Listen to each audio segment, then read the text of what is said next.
welcome everybody. Welcome, welcome to another MSI Insider live stream. My name is Mike and I'm here together with the one and only Eric, with a C. Yeah, with a C, not yes. a K. Yes, I don't know why. Only in the weekends. Yeah, only weekends with a K, and without Q. Yeah. Welcome everybody. Yes, cool topic today, because Intel has launched some new processors within the same generation basically. So it's still the Core Ultra 200S series, but they launched A refresh. Yeah, I wanted to say 2 new models. That's not exactly true, but basically 2 new models and variations on it. I'm going to walk to the camera because something fix. What are you fixing? He's gonna destroy stuff. Oh. Okay, so far so good. No, better. Yeah, now it's easier for us to reach out, yes. so that's definitely a benefit. Before we start, we do have a special giveaway today where you can win a copy of a Resident Evil Requiem, the new Resident Evil version. Yeah, very nice game. Didn't play it yet. I'm too scared. Scared, yeah. I thought so. Yeah, I'm also not the horror game kind of player, but if you enjoy horror if you play a horror game in VR, it's like you don't sleep anymore. Now I'm also gonna skip on Resident Evil, but for the people who enjoy horror games, make sure to join the giveaway. Go to msi.com/2/insider, or if you're watching on Twitch or YouTube, then you can also follow the direct link that our bot puts in the chat once every 5 minutes. So make sure to participate. Throughout the stream, we'll do several drawings, so you only have to sign up once, and you have a chance to win this game. Eric. I'm trying to read the chat. You made it really small. This is the age difference. Yeah. We nowadays have this very nice auto cue where we can read the chat, but it's a little bit smaller than the screen that we used to have before. And now Eric is a bit confronted with his age. No. Are you wearing your lens? Yeah, I'm wearing my one lens, yes. Yeah, so it's easy to read. Yeah, please use capitals, people. Shout in the chat. Usually not, but now it's now it's allowed. Yeah. It's a game giveaway. Yes, indeed. It is. Okay, so let's start, I believe, right? Yeah. Yeah. So over here you see 3 new CPUs, which Intel launched on Monday, I believe. Yeah. Monday afternoon. Yeah, Monday. So 2 days ago, basically. Basically, there are 2, but one is with integrated graphics. So they have the Core Ultra 7 270K Plus, the Ultra 5 250K Plus, and then there is still a KF variant, and the F does mean no integrated graphics. So then that's without, but this generation, I mean, these are focused at gaming, so integrated graphics doesn't matter. It's not only focused at gaming, because these also productivity CPUs are actually very good for productivity. Yeah, because they get extra cores. Yeah, and that's also what makes the new names slightly confusing, because we used to have the Core Ultra 9, which was a 24-core processor, and we had the Core Ultra 7, which up until now was a 20-core processor. So there was a core difference now. But now we have a new Core Ultra 7, the 270K Plus, which is also Let's maybe first talk about the differences. Yeah. Indeed, so 4 cores extra. Also for both of them? Yeah, so for both of them. Compared to the previous Ultra 7 and Ultra 5? Yeah, a little bit more cache, but I mean, who's counting? It does make a difference in certain... They increased 100 MHz on the E cores and 200 on the P core, so this will make a difference. Then the die-to-die frequency, so that's the internal, you have different dies, the CPUs are now made of tiles. So the die-to-die communication is 900 MHz. And yeah, you will see some benefit in some benchmarks, also memory. And then the memory frequency increased for CUDIM, and this is important to mention, because I read a couple of reviews and it's not made very clear everywhere.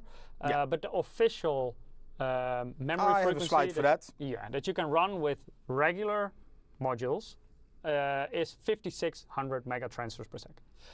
Official, yeah. Because in practice, basically all of the Core Ultra 200S series can reach much higher and can already basically reach that 7200. Yeah. But with CUDIM modules, you were already able to officially go higher on the existing 200S models. So that was 6400 megatransfers per second. And now with the Plus series, this is increased to 7,200 megatransfers per second. So the official support is specifically on CUDIM, but we, for example, use regular memory modules, also 7,200.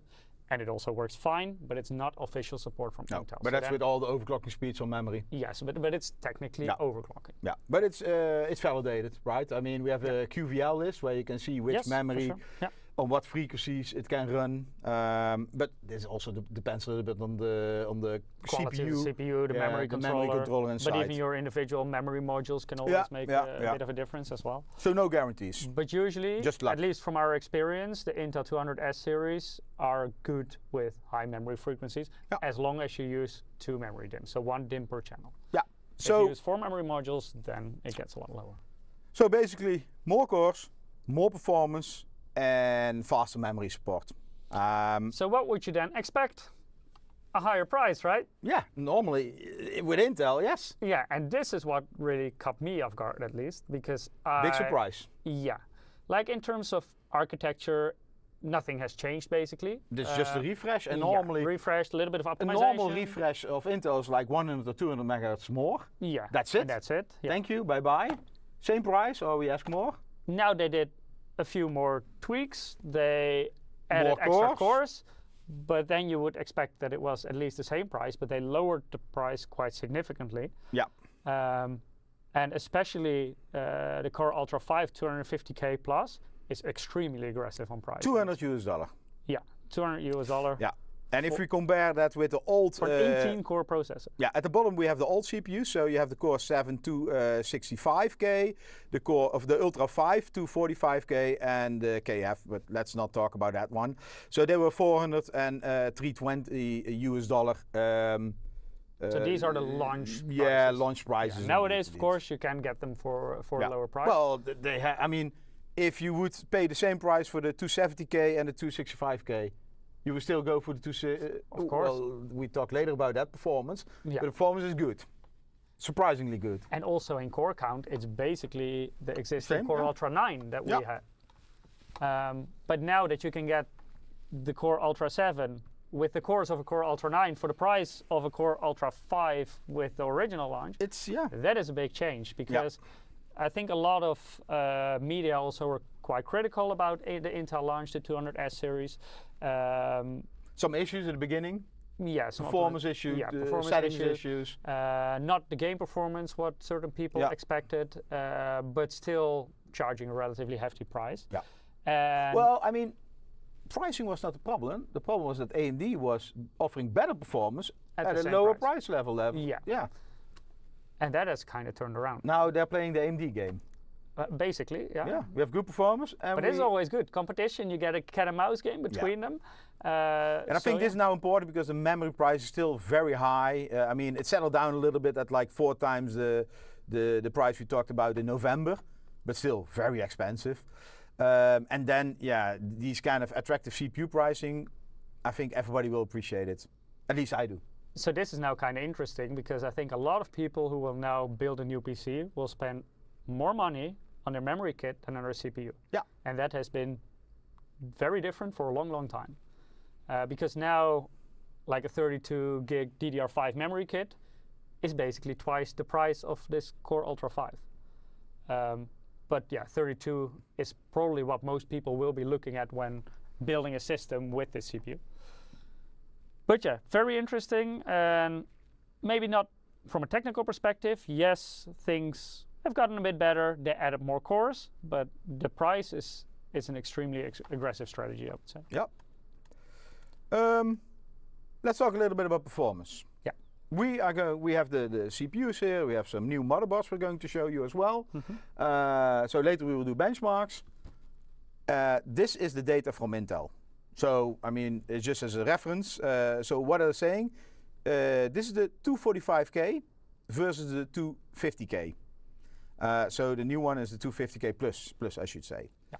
So here we talk about for CPU-Z multi-threaded, let's say 32, I'm marketing, so 32% extra performance. Cinebench, sorry, that's CPU-Z. So Cinebench, 28% more performance, and Shadow of the Tomb Raider, 117% more performance. So big steps forward. Well, it's not 117% more performance, but I think 117% of the performance of the other CPU. Yeah.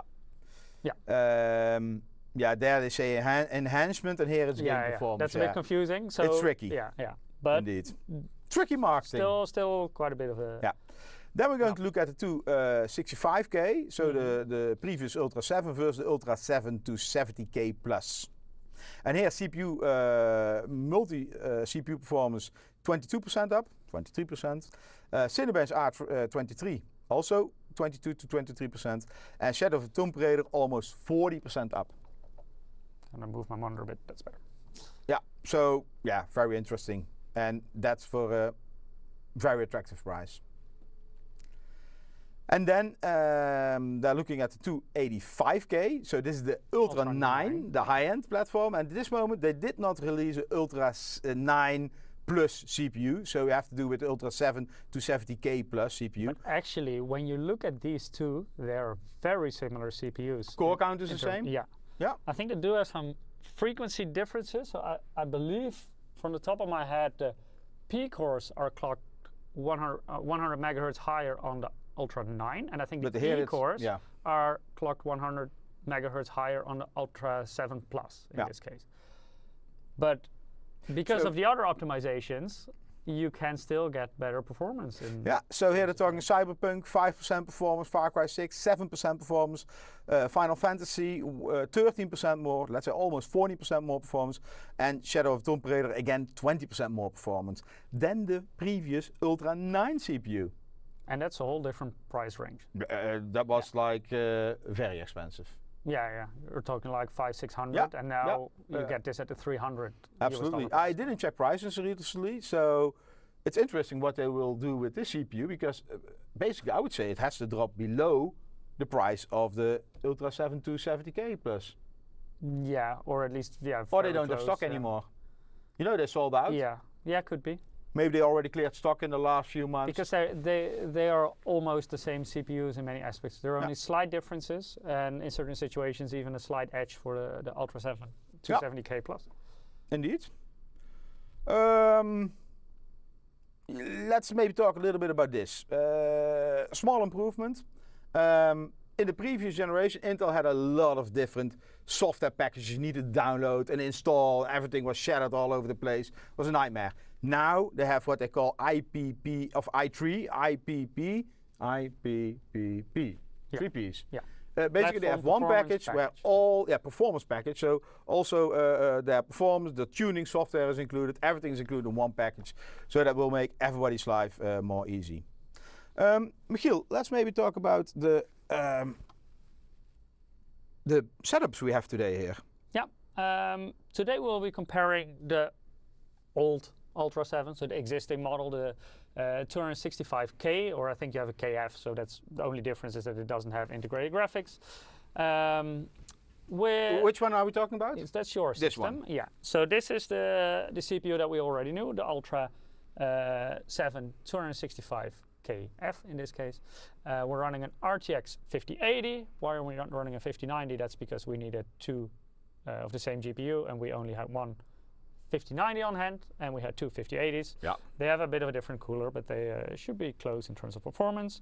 Then we are running 32 gigabytes of Kingston Fury memory, and this is DDR5 7200. I believe it's CL34. And we also have the same memory kit on my system for a fair comparison. The motherboard that it's running on is the MSI Z890 Tomahawk Wi-Fi motherboard. I think we cannot show you that. Yeah, it says Tomahawk. Yeah. And yeah, this is a somewhat older liquid cooler, an S360, but it's a 360 millimeter liquid cooler. So that's also relatively close in performance to what I'm using. Because I'm using the 270K plus, so this is the updated Ultra 7 model. I'm also running it on the new MSI Z890 Tomahawk Max Wi-Fi 2. Can I see that? Yeah, well, it says Tomahawk. It doesn't say Tomahawk 2. Yeah. but this is the 2 model. That Yeah, new updated version. Yeah, I'm also running that DDR5 7200 Kingston Fury memory kit. It's hidden away by all the cables and tubing. Yeah. We don't do cable management here. You know, it's just the test bench. Yeah, on the test bench, not so much. Yeah. And then, of course, I'm also running an RTX 5080 GPU to get a bit of a fair comparison between these two. A liquid cooler, P13? Yeah, it's a P13, also 360mm model, so we have the same radiator size at least. They are different coolers, but they are not too far apart in terms of... This one is a little bit slower because it doesn't have RGB in the fans. Yeah, so your FPS will drop by 200 at least. Cheater. But you have RGB in your memory module, so it should be okay. And in your graphics card, and I don't have that. So. Yeah, so let's talk a little bit about Core Liquid P13.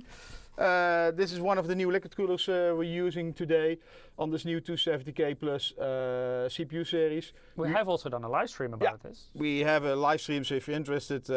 But yeah, this is a very nice liquid cooler. It has a lot of the Project Zero features. Yep. So trying to remove cables in the... That's also why you have a lot more cables around your test bench. But I did some effort to hide them. At least you attempted. yeah, that's true, that's true.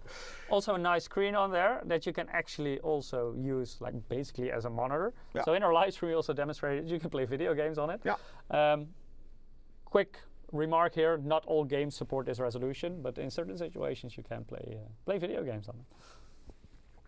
But yeah, good cooling performance as well, which will be perfectly fine for this 24-core CPU that we're using. Okay, let's talk a little bit about. Maybe I can show you this. Yeah, let me go because next week, no, 2 weeks in 2 weeks time. Yeah, the 8th of April. 8th of April, indeed. We're going to do a live stream about Crimson Desert. I already saw it hit 2 million. I want to say downloads, but that sounds negative. But 200 copies sold, so probably more downloaded. Very interesting game. We have a bundle with AM5 motherboards. Yeah. Let me go to main and open this landing page over here. That's the wrong one. Oh, that's even wrong. Promotions, game bundle. So basically, if you go just to make clear, this is on AM5 motherboards, so not the motherboards we're talking about today, because this, of course, these are Intel motherboards. And it's brand new, yeah. So over here, what's new? MSI promotions, and then you see here, AMD has a game bundle with if you buy the CPU. So this means also if you buy a desktop or a notebook based with AMD CPU, then you get this game bundle. But from MSI side, we also have a bundle with motherboards, and this is Dutch. You can put it to the international side. Yeah. Then you can also see in which countries it's available. This is in a lot of countries. Yeah. So let's take UK. Now at least we're looking at an English product page. So you see the invoice period is until the 6th of April, redemption period until the 4th of May. And by the way, the key is left that it says that's specifically for that region. So that's not worldwide. Yeah. And here you have a list of the models, and this can differ per region, but basically they're the max motherboards. All X870, all AM5. And what's also quite interesting is that AMD is also running a game bundle with Crimson Desert. So if you purchase an MSI notebook with certain AMD CPUs, then you can also get a copy of Crimson Desert. Oh, it's that. Oh, you already did? Yeah, good that you were awake and paying attention. Good that you mentioned it specifically because... I did? Yeah? I don't think anyone heard them. No, okay, that's possible. So make sure to check it out. That's a different landing page, by the way. In 2 weeks' time, I'm also going to attempt to play this game. I really don't know. Yeah, well, I don't know. You know, normally it's like, are there dragons in? Because then I don't like it. I'm also a dragon game. Yeah, so I didn't have time to look into this game. I see a lot of people are really enthusiastic about it. And we will also talk a little bit about new hardware, but at this moment I don't know what kind of hardware. We will see. We still have the Carbon Max I want to talk about, but we will see. Interesting motherboard. Also AMD. With a certain very interesting feature. Yeah. Indeed. let's talk about these motherboards. Yeah, because this is also a brand new motherboard. I have it right here in the box. And this is really new. This arrived in our office this morning. And yeah, there we go. And this is the Z890 gaming Actually, plus it would Wi-Fi arrive 6. last week, and then it would have, arrive on Monday, and then it arrived, because we still need to shoot a video with it, because normally we shoot the video before we have it in a live stream, because if Erik is in the live stream, he probably will scratch and damage it. Yeah, our video editor hates Robin. You may have seen him in an earlier stream where we talked about content creation. He hates it when we use motherboards before we filmed unboxing videos. But he's right. I mean, so, you know, if you film in 4K, high resolution. Hamburger for lunch, fingerprints on it. Yeah, and all the small scratches or damage, you know, you will pick it up on the camera. Yeah. So he wants to record a brand new product. So when this arrived earlier today, he ran into the studio to quickly record everything for the unboxing video. He did an amazing job. Yeah. So he still needs to edit it, so we don't know what the end result will be. Yeah. So somewhere in the coming weeks, you will see a video. Nah. This will be end of middle of April. Yeah, it will still take a while because there's still. We're still working on other videos. A few more videos to be edited, but you will see the video pop up on our YouTube as well. Yeah. So this is a new Z890 Gaming Plus Wi-Fi 6E motherboard, and the Gaming Plus. This Plus is not because Intel launched Plus CPUs. This Gaming Plus we already have for some time. Yeah. So Michiel, I'm going to take this camera, right? Yeah. I think that's. There we go.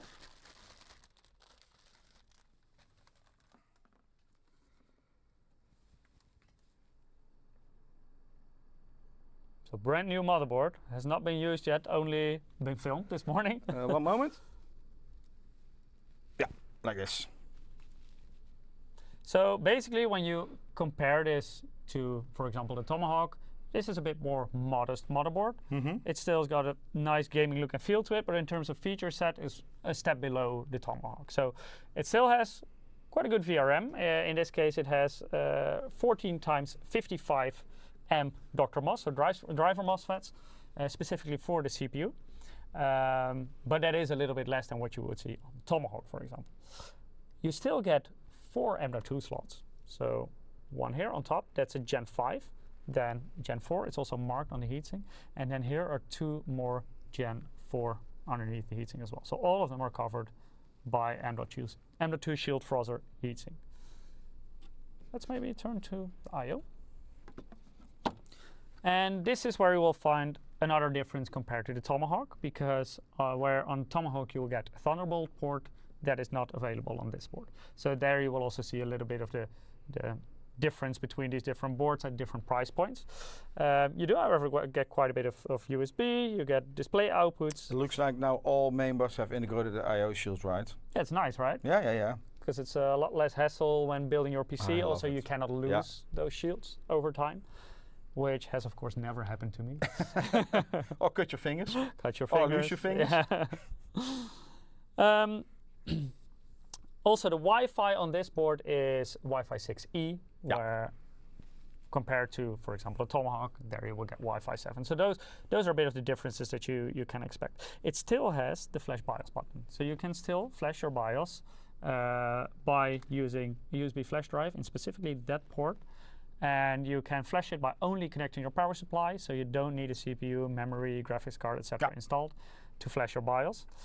And this is useful in case, for example, Intel releases a new CPU, but your motherboard BIOS doesn't support it, and you don't have an old CPU to boot the motherboard to flash it. Yeah, then you can just use this button. Just connect power, USB drive, push the button, and it will be updated. Yeah, and then you flash the BIOS and you can use your new CPU. Yeah. So this motherboard also has an extra connector for power. Yeah, for a higher power excursion if you use a lot of PCIe devices on your motherboard. Yeah, or also if you use, for example, RGB. Yeah. Just to balance out the whole board. Yeah. So it provides extra power to the whole board indeed. Yeah. The LAN on this is still 5 gigabit LAN, so that is the same actually as you will find on, for example, a Tomahawk. So it's not downgraded to a 2.5, it's still 5 gigabit LAN. And it's also still killer LAN on this one. Oh, nice. Yeah. And the USB-C in this case is a 10 gigabit per second. Yeah. And what about the front?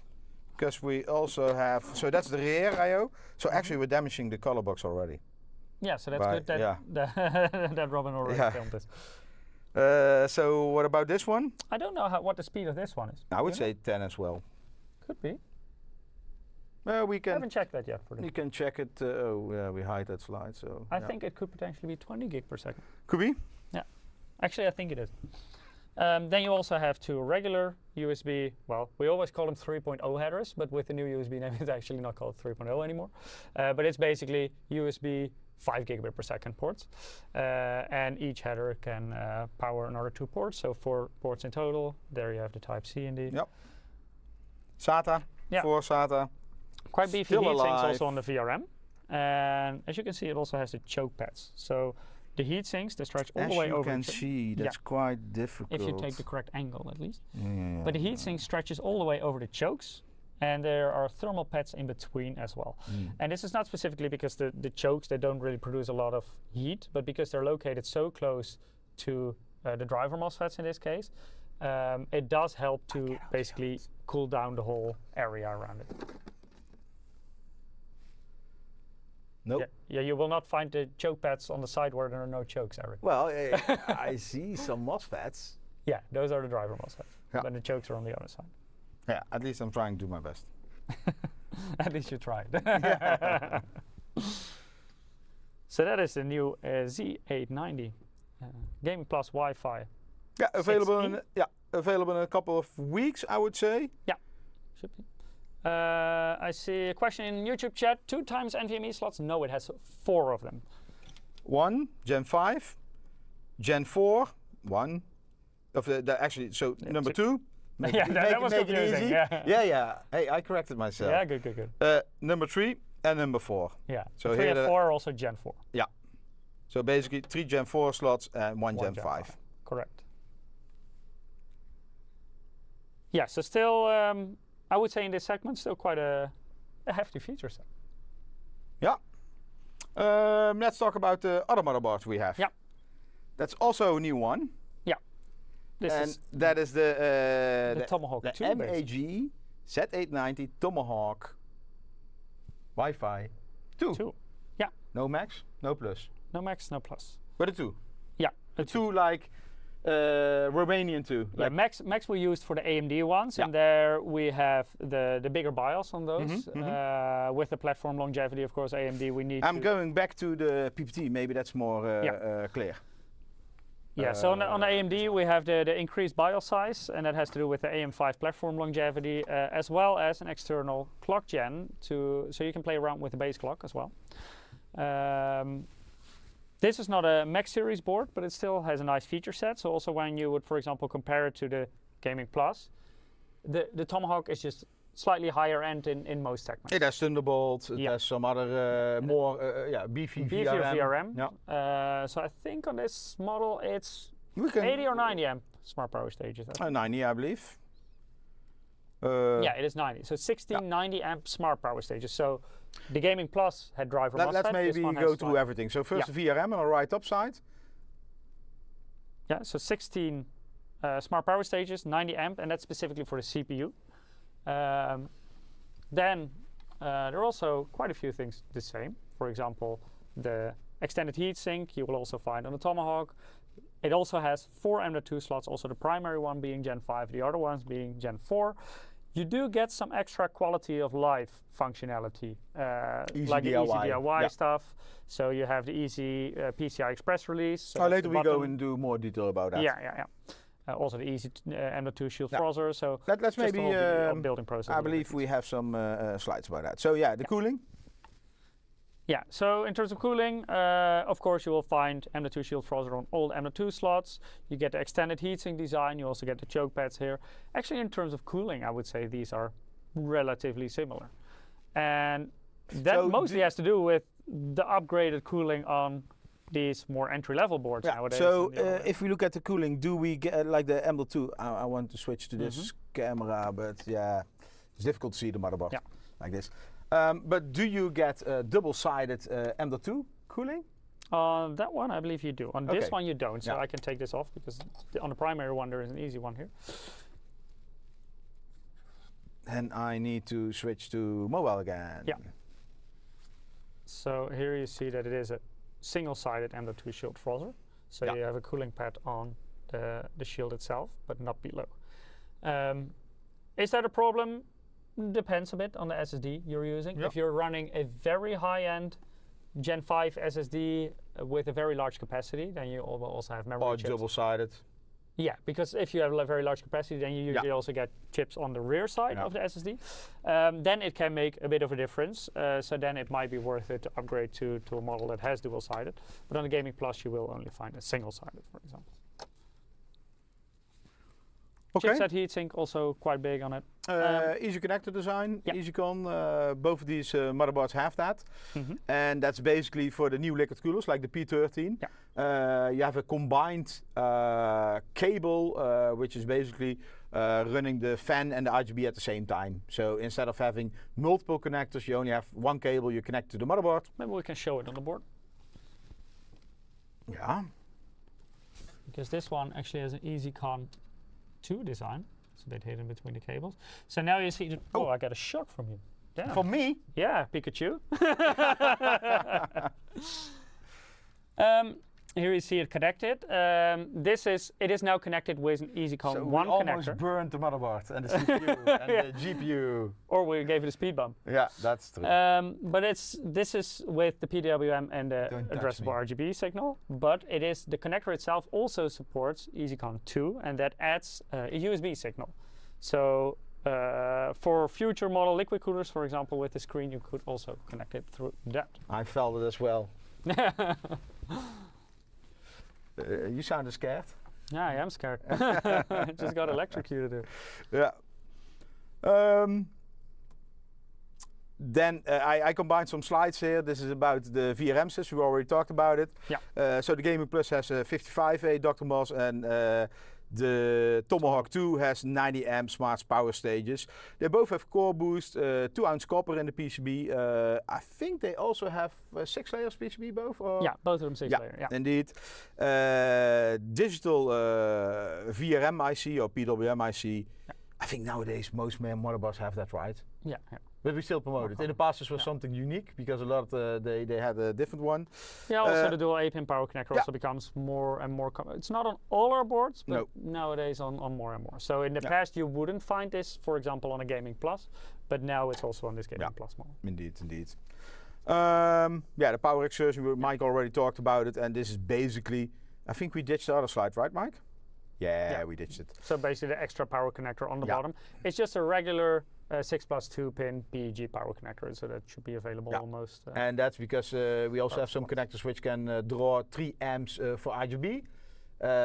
So yeah, I mean, the more RGB you throw at it, the more power a motherboard uses, and then you still want to have RGB, fans, SSDs. Yeah. So there's a lot on the motherboard itself now. Now where it's connected. And then maybe in some cases with some spikes, the motherboard cannot get enough power via the 24 pin. So that's why we have this extra connector. Yeah. It's mostly if you want to use a lot of devices simultaneously. Yeah. Because, for example, we now have a relatively basic test setup, so now we don't even have it connected. But in case you want to run a lot of stuff simultaneously, then I'm trying to read chat. This is the safe option. Hi. Hello. Okay, easy DIY. We already touched shortly on that, and there are different versions depending on price level, and that's also what you said. The Tomahawk 2 is a little bit more high-end. So if you look at this motherboard, can you maybe show the connector? Let me see, mobile. The EasyM2. Yeah. So basically you press it on the side and you can just open it up like this. So you don't need any screws here. Yeah. And then over here at the bottom? Yeah, so this is still the first generation, basically, the EasyM2 clip. So you just press down your SSD here, you close it, and it's installed. Yeah. Or you open it and it boing, pops out. Yep. So no screws needed anymore. Yeah. On other motherboards it's difficult to show. This is specifically for the first slot, by the way. The other are still screwed. Yeah, the other ones are currently running, so there it's a bit more difficult to demonstrate. But there you have the notch. The clip too. Yeah, that's like a notch, and you can basically you don't have a clip. No. Just a notch you can pull. So you can do it with one finger, basically. You can press it down and click in. You can do. We tried many times in a live stream with one hand, with the camera, always fails. Yeah, but it's doable. Also, if you want to remove it, you cannot always remove it with one hand, because if you have a dual-sided SSD and a double-sided M.2 Shield Frozzer, then it kind of sticks to the thermal pad as well, because it's slightly moist, of course. Yeah, but it's not about the one hand. I mean, normally when you assemble your PC, you have two hands. It's more about you don't have that small screw anymore. The lovely screw. Oh my God, I had so many fights with it. Not really fights, I mean, I was looking for it. Just don't drop it in your power supply. My God, oh my God. I really, but yeah, the M.2 screws.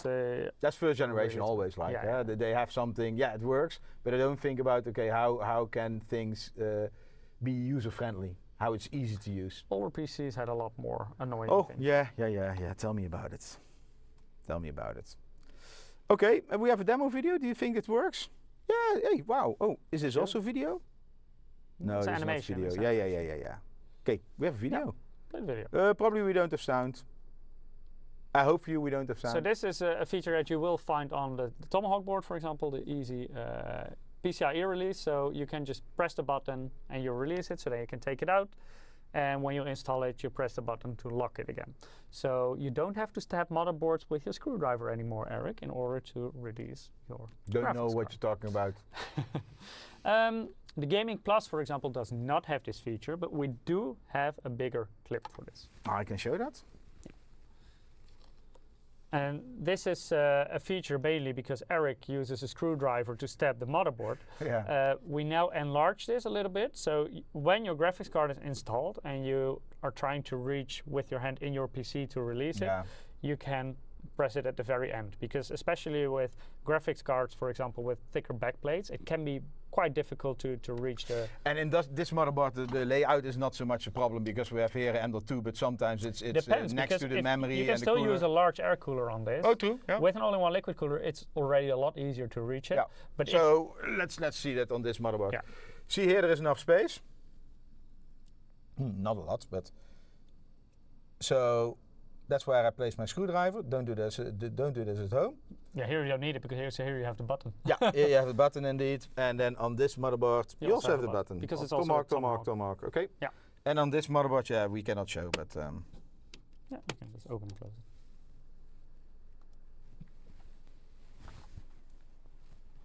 it. GigaRAM says I use a plastic rule to push them down. That's already a lot safer than the Eric way with a screwdriver. So like a piece of plastic. Amateur. Why not use a screwdriver? It's very easy. No, don't, I'm joking. Not covered by warranty. Just saying. Yeah. and this is actually true.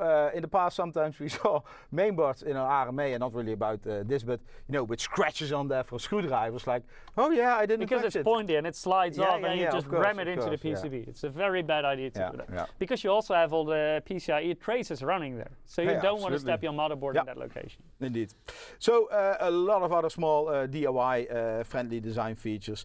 So we already talked about pre-installed I/O shield. Mike demoed the tool-free M.2 installation, so basically you don't need any screws for the heatsink. We talk about front Type-C, and both of them have front Type-C. We don't know about the exact speed. I can check that later.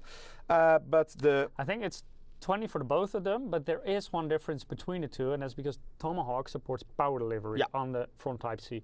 It is important to mention here that you also need a case that is able to do this, because you need proper wiring to the front Type-C on your case as well. But then you can run 27 watt power delivery on the front Type-C on the TOMAHAWK. Indeed. On certain high-end models, like in the MEG segment, for example, we do have even higher power delivery. So actually here it's confirmed, Mike. So on the Gaming Plus we have 20 Gbps. Yeah.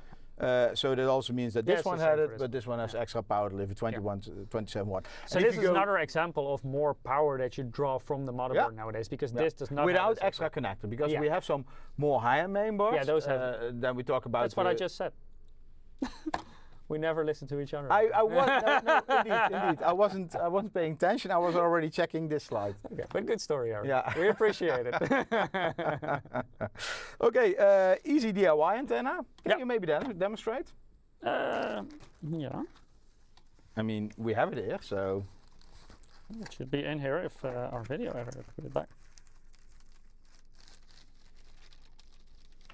There we go.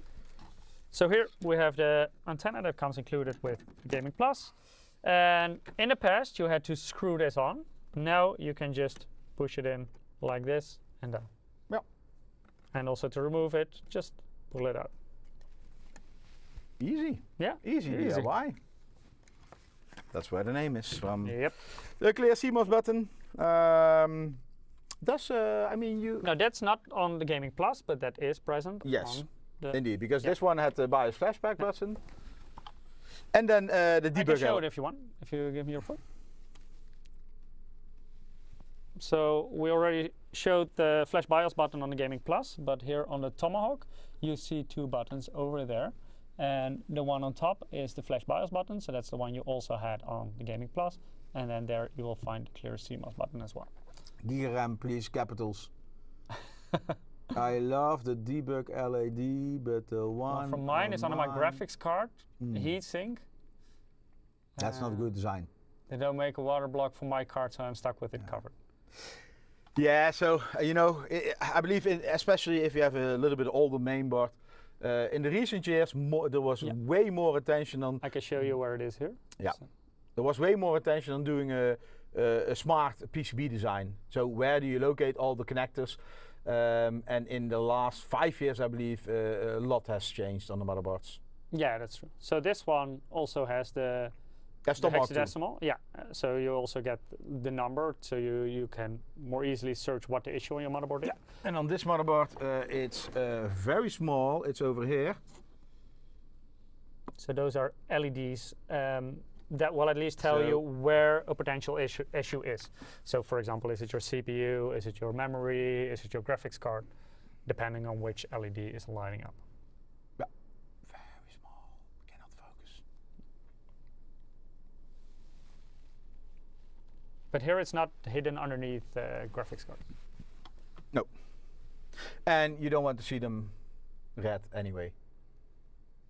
Then you have a problem. That's true, that's true. Yeah. You want to see them off eventually. Storage, we already talked about that, yeah, Mike? Question in chat, only 5 USB ports. You mean Tomahawk? No, I can show it up close again and we can go through them, because there are quite a few more. Yeah. So at this, yeah, there we go. So you see there are already 2 devices plugged in, the keyboard and the mouse. So that's 1, 2, 3, 4. Another 3, so that's already 7, and then you have the Thunderbolt Type-C and an additional Type-C over there. What's that, so 17? Let me see, 1, 2, 3, 4, 7 plus 2 is 9. That's on the rear, I.O. 9. And then you also have the front. You have 1. Yeah, there you can. Here you have the 90 degree angled one. Yeah. So out of both of them you can get, yeah. So that's the Type-C is the angled one, and you have another Type-A one there, and you can get another 2 connectors out of the Type-A one. So that's how many? We were at 9, so that is 10, 11, 12. And you have some pin headers or not anymore? You also have USB pin headers indeed. So here, these are also USB ones. That's USB 2.0, but you can get another 2 out of these and another 2 out of these. And then, that's actually not it, because this also has the EasyCon 2 connector, which is technically also a USB connector. So there... We lost count? Or how much are we? Yeah, we were at 12, so this is 14, 16, and another one there is technically 17 already. Do I have everything now? Yeah. I think so. 17. So quite a few more than 5 USB ports. And I will tell you a secret. On one of these ports, you can put a USB hub. And you have even more. Yeah, but you also lose speed if you hook up multiple devices. You want 7 number. This but is for a mouse and a keyboard. This is somebody who likes numbers.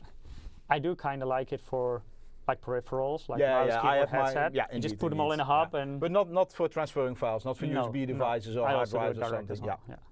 The peripheral is super easy, you only have one connector, you plug and then speed doesn't matter, it's just connectivity. Yeah. And that's why, you know, I use a hub for those. And for my, I have a mobile SSD, always use a fast connector. Indeed. And that saves a lot of time with file transfer. Yeah, for sure. And also, for example, here on the back, you also have the Thunderbolt. That one, for example, also supports display signal. It also supports 15 watt power delivery 15 on a watt, Thunderbolt. Yeah. That's what my question was. Yeah. So yeah, a lot of possibilities. Okay, then yeah, we already talked about that. So both mainboards basically have the same M.2 layout, 1 Gen 5 and 3 times Gen 4. And yeah, also the SSD pricing are going up, not as fast as memory. Yeah. But yeah, it's all connected to each other. It's all flash memory. It's a nightmare. Yeah. I mean, this is a never-ending story because each generation of NVIDIA. Let's hope it ends sometime. No. I mean, each new generation of NVIDIA, they are using double the memory. Mm. You know that you want to have everything in your memory, all the data sets, so you can fast process it. So they can build factories, which takes like 3 to 5 years. Yeah. So yeah, I mean, the coming 2 years it will be a nightmare, and after that it's still unforeseeable. But yeah. It also depends on other markets as well than DIY components. Did you see the profits of? Yeah, I'm not going to name companies, but yeah, memory vendors. Those will probably be sky high. Sky high. Because the demand is much higher. Also, those who are listed on the stock exchange. Yeah, that kind of makes sense. Yeah. And who doesn't have stock? Yeah, you know, when this happens, you always need to think, okay, who can benefit? It's an interesting question on X. Shotmaxer is asking, can you make a Core Ultra board that supports DDR4? Very simple answer, no, because there is no DDR4 memory controller present in Core Ultra 200S series processors. This was different in previous generation. Yeah, in previous generations. So LGA 1700 processors like Elder Lake, Raptor Lake Refresh. So those are 12th, 13th, and 14th gen. Those CPUs had dual memory controllers. So there was both a DDR4 and a DDR5 memory controller present in the CPU. That is not the case anymore with the Core Ultra 200S. So, and at that moment when those motherboards launched, we also had first DDR4 motherboards because DDR4 was mainstream. At launch we had both. Yeah, but the biggest volume, or let's say the biggest lineup of the motherboards was DDR4 because that DDR5 was volume. was still very DDR5 was available, but at a premium price. Yeah. Also low speeds. You were talking about 5,400.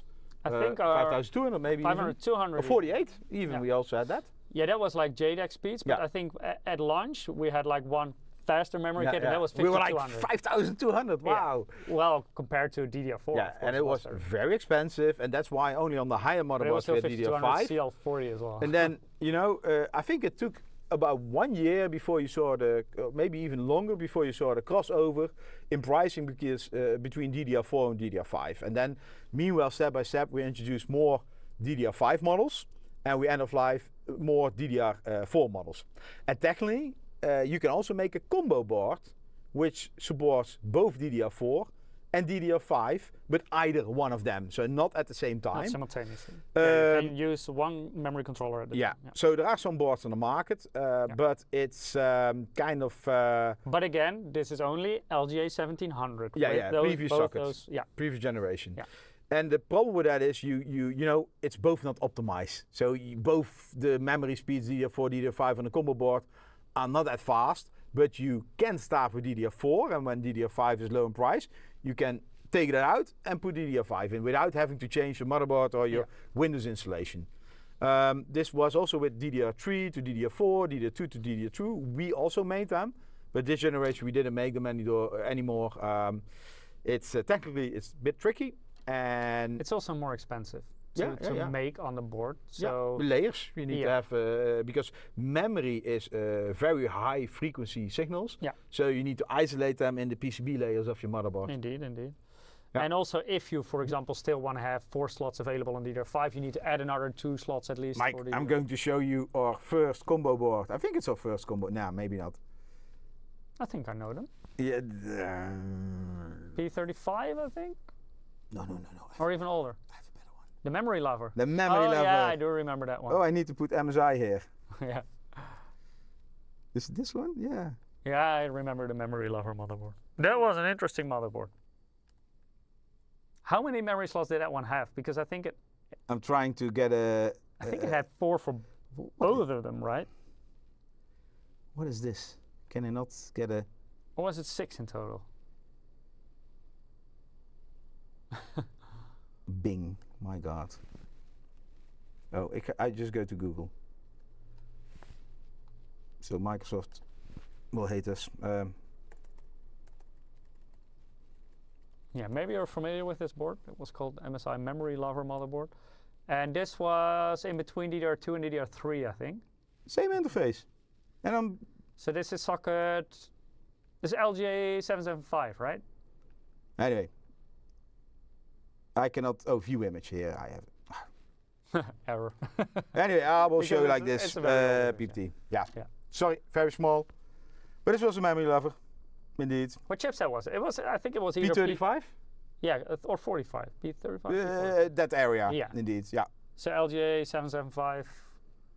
Yeah. Long time ago. Yeah. Nice name. There were also, when we moved over from AGP to PCI Express, so like first generation PCI Express, you also had those Frankenstein boards with both AGP and PCI Express on them. But usually they also had other limitations because it was very difficult with lanes, so you only had like a few lanes available on your PCI Express, stuff like that.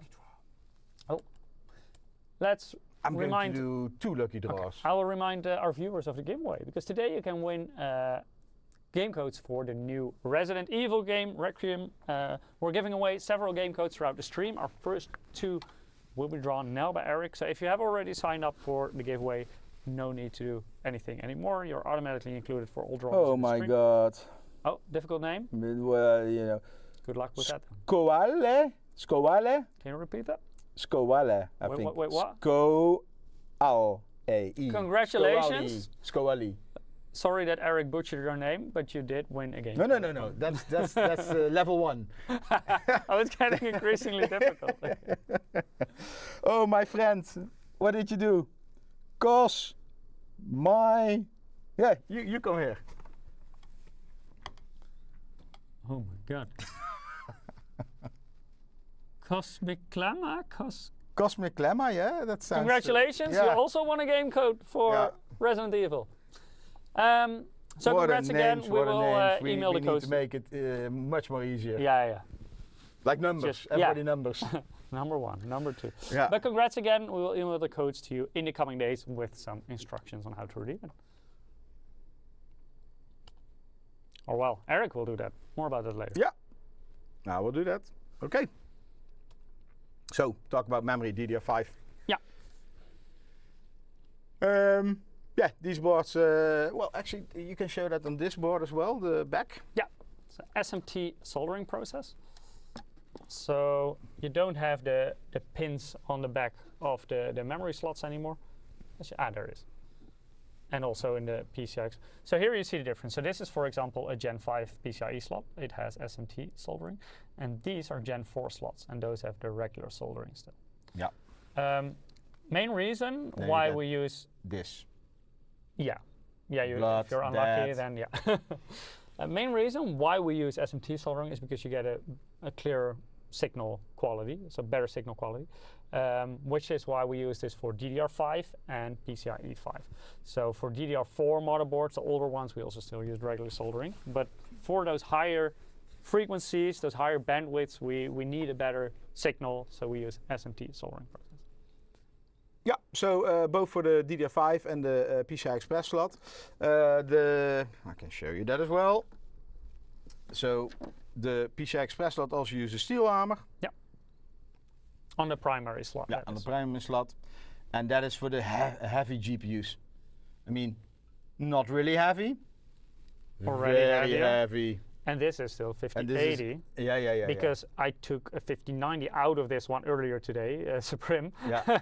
And that's, it's really heavy. So to make sure that nothing happens to your precious motherboard, we reinforce the primary slot. Think about it. I mean, it's like this that most GPUs are mounted. Yeah. So there's a lot of weight and pressure on it. Yeah. Especially on the back side of the slot, because of course on one side you screw it in the case, but the back it kind of hangs on it.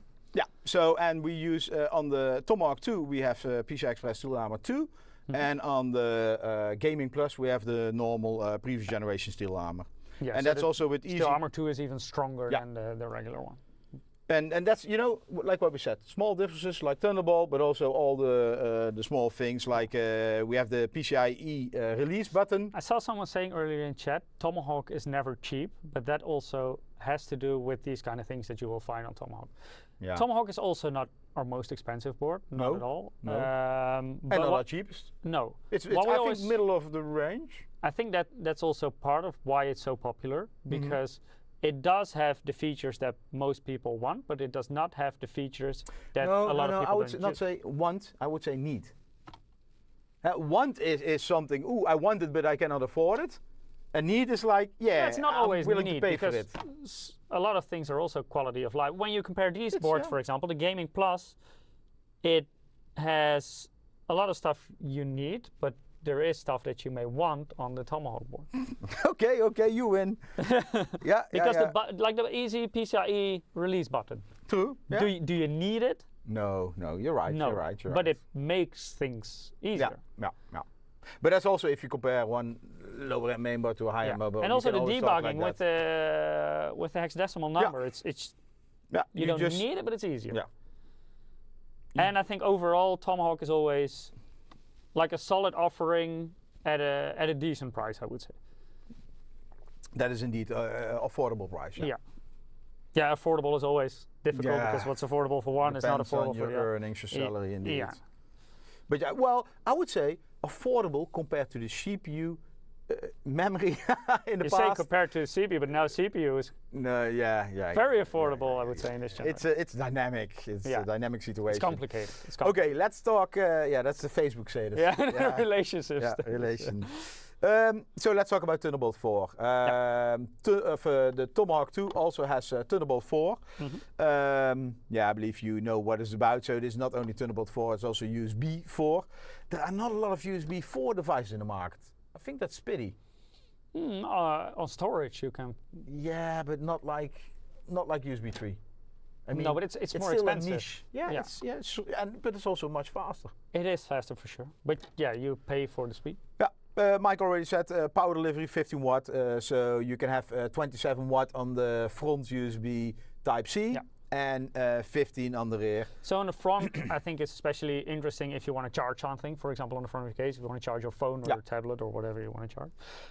Why I think power delivery is interesting on the Thunderbolt is because it carries that display signal. So if you want to use something like a portable monitor or whatever, you only need a single cable. It will power the device. It will also get the display signal through. One more mobile monitor over there. I use them more and more nowadays, portable monitors. Also, for example, when traveling with a notebook also has Thunderbolt. You just plug it in, you have everything, and you have dual monitor on the go. I think they're also getting more affordable nowadays. BIOS, I don't want to spend too much time on it. I mean, no new features, like but BIOS all the features you expect from us with Game Boost, XMP, memory, try it, the hardware monitor. We already talked about M-Flash, the flashing utility. Yeah. So let's talk about performance, Mike. Of the new generation. Yeah. So these benchmarks are done by Ruud. I'm gonna make some space here. And we got a CPU a couple of weeks ago, month ago maybe. So Ruud always, like 3 weeks ago. Yeah, enthusiastic. Mainboard, yes. Checkbox, yes. CPU, yes. Memory, and he starts testing. And then BIOS update, the driver update. Did you know this? Anyway, these are the latest benchmarks. I think he did 3 or 4 times the whole benchmark. He did quite a few batches. And he made some small mistakes, like he used for compression or for conversion of files. He used like a slower SD. He did it with the same SD again, to make everything honest.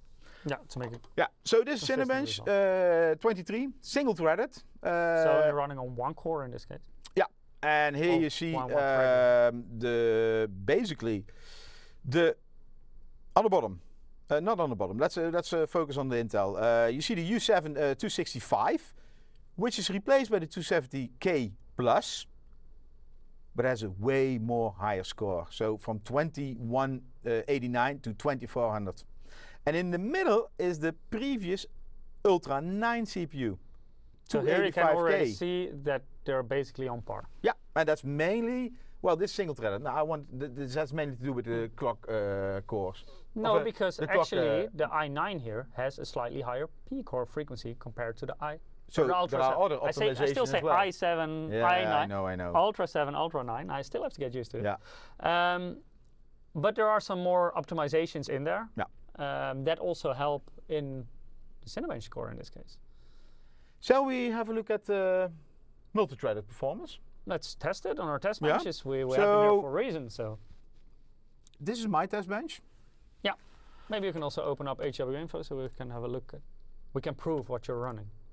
Prove what I'm running. Yeah. One moment. Too much stuff here. There's a mess on your desk, Harry. Yep. No clean desk policy over here. I did sensors only again. Change to summary only. Yeah. Full mode, summary only. Summary only. Start. Yeah. Okay.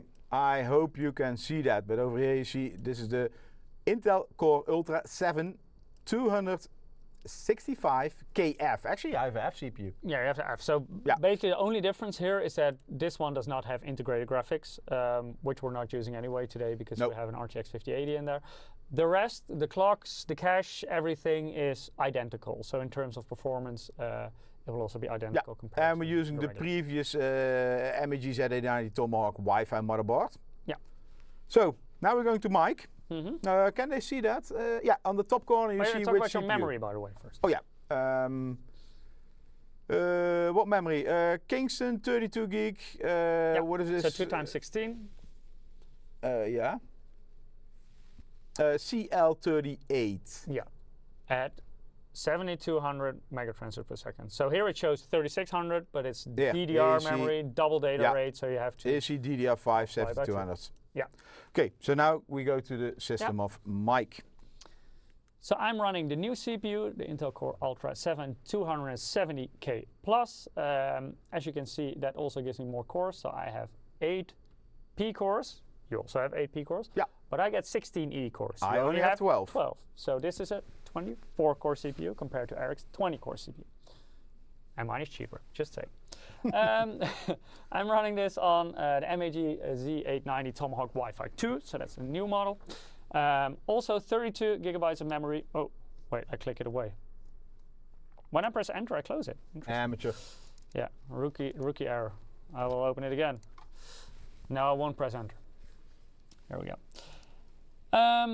Also running 32 gigabytes of memory, 3600, so times 2 is 7200 megatransfers per second. I'm using the same memory kit, by the way, so also CL38. What are you smiling at? It's kind of interesting. Your GPU is Intel and mine is NVIDIA. I have integrated graphics. You don't. I have a drop-down menu. Because I can choose. Okay. Make it I also NVIDIA. have an MPU here, and I have a GPU here. I have everything. I don't. Yeah, you have an MPU, but you don't have an integrated GPU. Yeah. Okay. So you have to. I learned something today. So I also have the RTX 5080. In my case, it's a Ventus. You're running the Vanguard. Vanguard, as we see. So basically, we're running very similar systems, but I'm running the new 270K Plus, and you're running the 265K. We already talked about single-threaded performance. We already saw a bit of a difference here in Cinebench, but let's also test multi-threaded. Yeah, we had a bit of problem just before the live stream. You saw Peter helping us. Yeah. So we couldn't accept the terms and conditions because it was you out want to have statistics on this one, package information on it? No, you can close it if you want. Okay, then it's faster. Yeah, let me also close some stuff because there was a lot of stuff running. Oh, now it's cheat mode. Let me close some stuff. If you're going to make stuff serious, then I'm going in my task manager. It's on. Steam cancel, Ubisoft cancel, Nvidia cancel, Epic cancel, Bluetooth cancel. I hope it logs back in my... Okay, I'm going to run it. I still have my Steam running. Let me kill that one as well. It's all gone. And we hope it logs in when we try to test games.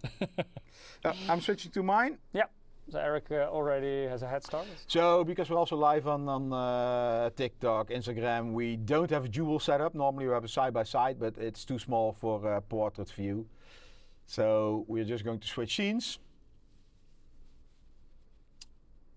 So, this multi-core R23 is just a single run. And the score here is, you can see it also here, 35,257. So basically 32.5K. Now 32.5? 35.2, sorry. A bit of a difference. Yeah. Okay, switching to mic. Yeah, so I will also start the multi-core benchmark. I already get a few more blocks with my extra cores. Cheater. You even see it's faster. Yeah, you do. Which makes sense. Mm-hmm. So you had 35.2K? Yeah, 35.2. I have 44K. Whoa. Okay. It's quite an increase, right? Yeah. So for 4 cores extra. think but about also, pricing. Yeah. Mine's cheaper. Yeah. Well, I think Intel, if they still Maybe have stock nowadays left, not anymore. yeah. Launch price, quite a bit cheaper. Yeah. So yeah, this is a Cinebench monster, I would say, for a mainstream platform processor. This is a really high Cinebench score. We can compare this also to other CPUs. Yeah. So, well, you know, this is different timing, so the scores can differ a little bit. Let me see, 35.4, and I had 35.2, so a little bit of difference. But here at the bottom blue bar, you see the 265, which I benchmarked. In the top, you see what Mike benchmarks, the 270K plus. What was the score here? 42.8. And you have 44. 44. Even higher. It's cheat mode. Because I disabled Steam and Ubisoft. And I didn't. Did you really? Yeah. So I hope it logs back in later on. Oh, yeah. Okay, and then in the middle you see the previous Ultra 9 285K, and that has a score of, in this case, 41.8K. So it's faster and way cheaper. I mean, 1 month ago, if you bought the CPU, you would have paid 500, 600, maybe more? For the Ultra 285, Yeah. Around, 500. Yeah, it depends a bit on the region, but let's say 550. I even think. Yeah, I think 549. Okay, so yeah, and we also put, or not we, I mean Ruud also put AMD in this chart. Yeah. At the top you have the 9800. 2 CPUs, and he did that for a reason, because one is really a gaming CPU. So the Ryzen 7, top one. I think he did the 9800 or 50? 9800. Okay, 9800 X3. So that's only an 8-core processor, which is not a lot for productivity, which is also why in Cinebench, which is pure rendering performance, it doesn't score very high in the multi-threaded one. We can go back to the single performance. There, it's not that bad. No, the single core performance is of course quite high. Yeah. It's a modern CPU, but it's not a productivity CPU. Yeah, 9950X at the bottom. Yeah, but it's not ranked on score here. But the 9950X is more focused at productivity. It's clocked a little bit higher, scores a bit higher in the single-threaded because of it in this case. And in the multi-threaded, it scores a lot higher because it simply has double the cores. And there you also see that this new 270K plus is even faster than the 9950X, which is the top-end productivity model in the mainstream platform from AMD. But here it's close. It's close in terms of performance. But it's still faster. Yeah. So in the multi-threaded performance. And the one you're using was still quite far behind on that same 9950X. Yeah. So this is where Intel makes a huge jump. Yeah. For even with the price in mind. Yeah, especially in the multi-threaded, because you just get so many more cores for your money. Yeah, indeed. So then we're going to look at the power efficiency. This multi-threaded power efficiency. So this is a score per watt. So how many 3D points you get what is 3D points or Cinebench points, whatever. Yeah, points in Cinebench. Points you get per watt used. So the X3D has here a benefit compared to the previous benchmark. It was low in score, but it doesn't use a lot of power. It's because of the cache, it's quite efficient. So that's why it's here not that bad, not that far. Yeah, it's a big still gap. lower than the others because you still have the overall overhead. And all other ones, the 270K plus, the 285 previous generation, 265 previous generation, are quite close together. Yeah. So and also extremely close to the AMD 9950X. Yeah. And this is no surprise because it's just a refresh. It's no new silicon, no new production process. It's basically an improved version, the plus version of the old architecture. You say this, but in the past we've seen with the same architecture, that refreshes actually were a lot more inefficient because sometimes you push them over the sweet spot. The sweet spot in terms of efficiency. So for refresh, then they push the frequency so high that it becomes very inefficient. Well, they also had limited names for those CPUs, right? That's true. Yeah. Like better don't buy this. You know, it's for marketing. Yeah, I think if you remember the KS CPUs, that one was the one I was referring to. Yeah, 4900K to the KS. Yeah, the KS huge. Was slightly the faster. last one of an old architecture on an old generation, and indeed really pushing the architecture. And here you see that Intel is still very much within the sweet spot of their efficiency. So they're not yet at the end of the architecture. Of course, it is still a relatively new architecture. We didn't check overclocking. How that works? Not yet. But probably the same like previous generation. I mean, architecture is the same. Yeah, but I don't know how much headroom there is in this. Now we really tested the CPU as is, but yeah, I think we're going to do some more, talk a little bit more about productivity. So this handbrake, AV1 1080p, this score is listed in FPS. So the more FPS, the faster you transcode these files. So yeah, here it's the best CPU, the 270K. Yeah, it's on top. For these kind of workloads, it's crazy fast. And you can compare this with the 265, so which gets a score of 86 versus 108. That's where the 4 cores help. Yeah. Yeah, so big. I'm also kind of surprised by how far ahead it is of the Ultra 9 in this case. Yeah, because that one was on par with the AMD 9950X. Yeah, and this one is quite far ahead with the same core count, with slightly faster E cores with slightly slower P cores. What is the giveaway for? We have a game we are going to give away, Resident Evil. That's right, that's Resident Evil. Yeah, indeed. And you can in YouTube and what is it? YouTube and Twitch. You click on the Gleam link. Each 5 minutes is there. Otherwise, go to msi.com/insider. But yeah, quite impressive what this new CPU does. And then memory. We already talked about the improvement of memory. So it's only on CU DIMM. We tested this officially. Yeah, officially indeed. Yeah. We tested this one with normal memory. So for the Intel systems, we used DDR5 7200, CL38. And for the AMD ones, we use 6000 CL30 because that's the most optimized memory for that platform, and you don't have. You can go higher with AMD as well. In clock speeds, which you run into problem with you have the Infinity Fabric frequency, and if you get it out of sync, you basically get a latency penalty. You lose too much performance. Yeah. Yeah, or at least you don't gain it. Yeah. So not really worth it to go much higher, like maybe 6000 CL28, for example, would still be interesting. Some can do a 1-to-1 ratio with Infinity Fabric up to like 6400 if you have a very good CPU, but that's not the case for all of them. Intel works different. It's completely different architecture, so it basically scales in a different way as well, and scales a bit further in terms of frequency. And also, of course, with these 7200, which is, I would say, like the default memory speed that I would expect most people to pick on this platform. Well, maybe not so much now with the prices. With the pricing, that's a problem. That's a problem. Yeah. Let's say in a normal situation, in a normal situation, in the past, November, October.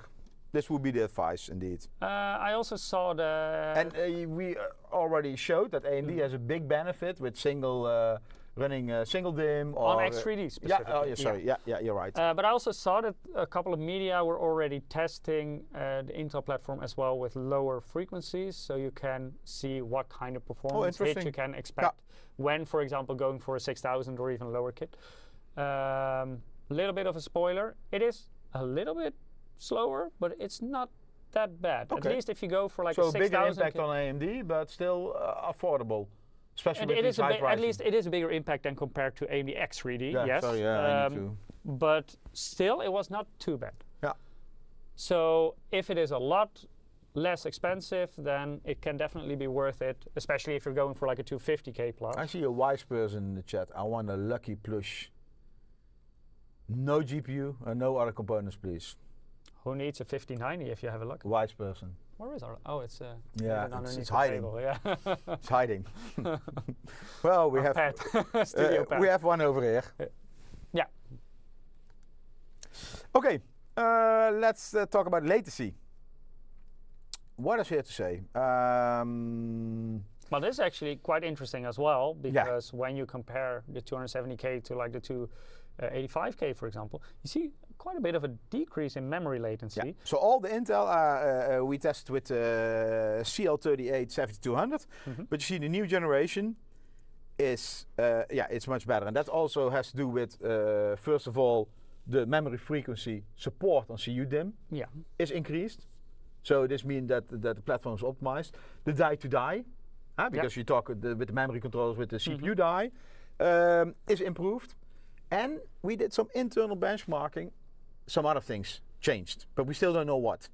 So but here you really do see that Intel really did some optimization with the refresh. Yeah, and the strange thing is they're not talking about it. No, and it is something that they got quite a bit of backlash when they initially launched the Core Ultra series for desktop. Yeah. Because memory latency was a bit of a pain point, which you especially saw in certain games. This is already the improved version, because after launch they fixed it a little bit. Yeah, a bit, yeah. But you still see, because this is a very recent benchmark, you still see that the 270K Plus is quite a bit better on memory latency than the Turn 85K, which you will also see in certain gaming results. Because memory latency can be quite a big factor when it comes to game engine. Yeah, depends on the game engine. But some are quite sensitive to it. The strange thing is here, Intel is not really talking about it. What kind? I mean, they talk about direct die optimization. They talk about other stuff, but they're not really talking about what. Not in detail yet. Yeah. Maybe they still will. Well, can be. Because there seem to be improvements for sure. Yeah, indeed, and that's only good, right? Yeah. And latency, the lower the better. Game benchmark time. Yeah. This is going to be a little bit difficult, Mike. Yeah, let's see if my. So, because we use the same account. No, not anymore, I think. Not anymore. I think Peter quickly fixed it for us, because otherwise we couldn't run it simultaneously. Tom Clancy, right? And then it takes a lot of time. Yeah. Rainbow Six Siege.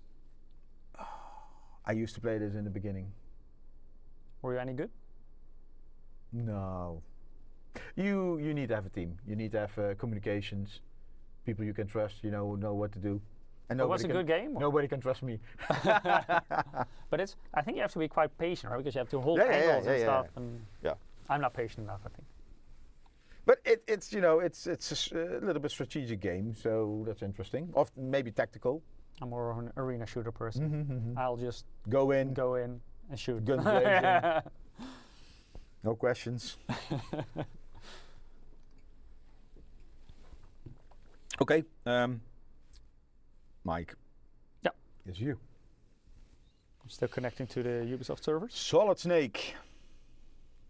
So they also do skins and stuff in this game, like a third-party IP. Yeah. I didn't know that. Yeah, I also didn't know. I get a nice movie. Wanna skip the movie? Yes, confirmed. We always want to skip the movie. Quick match? No, we're going to do some benchmarking. Quick match. Let's make sure we run the same in-game settings. Well, help me, because I don't know where to find the benchmarks. I go to options. Yeah. And then you go to graphics. Graphics. Well, maybe check display as well, because I think you're running a 4040p monitor. Set it to 1080p, so we're even there as well. Yeah, 1080p, full screen, 60. Yeah.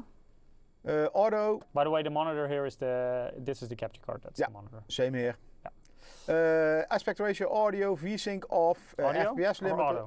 Auto, sorry, auto. VSync off, FPS limit off, widescreen letterbox off, field of view 60, and then 100. Yeah, and brightness, that's a button, okay. And then you can press apply.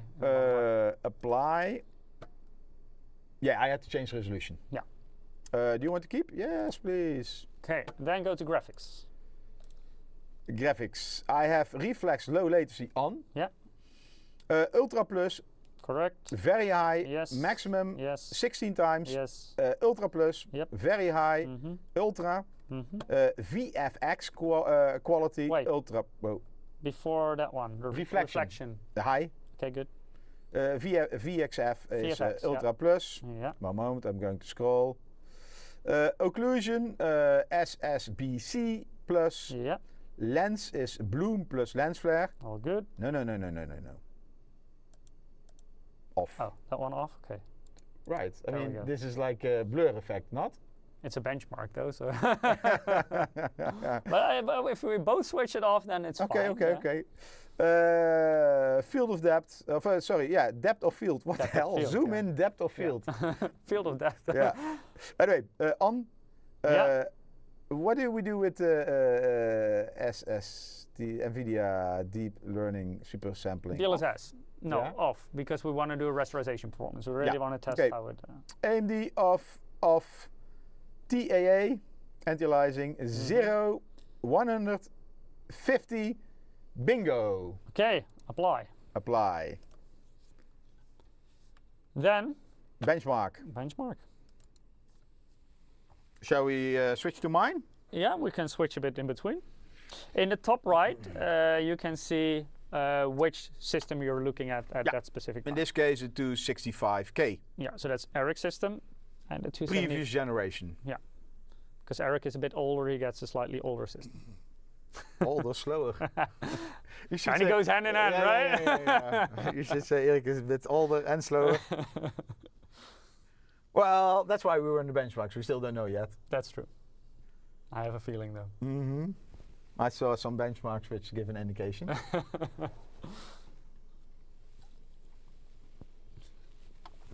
Now, So this is more of an esports title. It's Yeah, not absolutely. not one of the most demanding games, but that does mean that usually they're a bit more CPU bound. So a CPU can make a bigger difference in I have esports titles generally. 15% left on my notebook. Then I hope you don't So- have a lot of slides left. we don't need to. We need to hurry. That should be. That should be Should be fine. okay. Yeah, should be fine. Just saying, I didn't start with 100%, and otherwise I'm going to get a Type C cable somewhere. With a phone charger. Yeah, why not? Hey, you can test my 27 watt power delivery. That's not enough for a notebook. I think I need 100. Yeah, I think you Okay. need a bit more for that. So these are the results. Mhm. I get 365 FPS. They're actually not slower here. So I switch to Mike. So this is mine score, and Mike is 363. Yep. So you actually won. Oh, sorry. Full screen. Yes. Did you cheat with other settings? No. That's interesting because it's similar performance. How does that match up to what we tested? Okay, I'm going to check. Then we can also see how the other CPUs. So, PPT. Ruud is its benchmark, also on other platforms. And yeah, there is a little bit of a difference. That's kind of strange. Am I lower or are You are higher? lower. You should be 455. And I'm at... We did change some settings. I don't know what he did. because I'm quite exactly. close. Ruud tested 386 for my CPU and 455 for yours. And Yeah. I'm 365, so that's only a few frames off. Shall we test it again and see if I reset all the settings and then put it to 1080p Ultra? Oh yeah, Ruud, indeed. What? You didn't put it to 1080p Ultra? Yeah, I matched your settings at least. Okay. But I'm not sure if they're 100% identical to what we tested. Oh, that's true. Yeah. I'm gonna We go, don't know that. Yeah. Let me see. Oh, I'm switching to Mike. He's going Yeah. to re-benchmark because my benchmark is according to what we tested. Settings. And here. The bloom we switched. That's Which one did you have? 1080p Ultra, right? So overall quality Ultra, I think. oh, I don't know. It usually uses the preset then. 1080p. That's display, Because right? now I'm at custom because we did make an adjustment, but I will put it at Ultra. Okay. Can you do the same? Ultra? Yeah. And did you reset everything else? No. I mean, how to reset? Yeah, I think it should Yeah, automatically yeah. adjust rest. So It should be apply. fine. Bench. I clicked faster, so it's finished. Yeah. But interesting that because indeed Yeah. with Ruud's benchmark you see quite a bit of difference. You're not running a certain tool that we will talk about later? No, I switched it off. I can check. Already a bit of a teaser of what we're going to tell later on. Mm-hmm. Because Intel launched something else that can make a bit of a difference in performance. But not this much. No, that's not a problem. It's not that I'm No, fast, I it's don't you're think slower. it's not even available in this game, by the way. So Yeah, and you're slower. I'm slower. That's true. Yeah, so you're the problem. I guess so. Oh, by the way, Ruud's results are not with a 5080. Oh, different kind of... He used the 5090 for sure. Okay. Then I'm doing really good. Then you're doing well. Huh? Yeah. But you suck even more. It can also be that we're GPU limited here. Could be. With the 5080 and with the 5090 it can be because it's slightly faster. Well, slightly faster, it's quite a bit faster. L101, yeah. Me too. Ridley Once has got a lot of MSI merch in my gaming room at the moment. Cool. Nice. But I ain't got the ball opener you have that other user has in there. Well, sorry, Mike took it. Interesting, because now I do outscore you quite a bit. Yeah. So mine is at 377 and Mike is at 415. So then it definitely looks like we were GPU limited because we were running it at Ultra Plus. Now I want to do another test. Okay. Set it to low. Okay. And see what happens. So we're gonna make it more CPU limited. Apply. So keep everything the same, just overall quality low. Yeah. Apply. And click. bench. So in the previous run we were probably just benchmarking This is the like a graphics graphical bug or something. The flashing that you have. No, with the leaves in the beginning. No, I think it's part of the benchmark. Strange. Strange. I mean, I Very would. creative. Yeah. True that. And then it also makes sense that you're slightly faster in the Ultra Plus one because your graphics card is slightly faster, has a slightly better cooler. Yeah. This is outdated, the graphics, not? Beantown TV says you're both limited. Ha! Yes, we are for sure. Indeed. More than just CPU and GPU limited. Certified limited. Yep.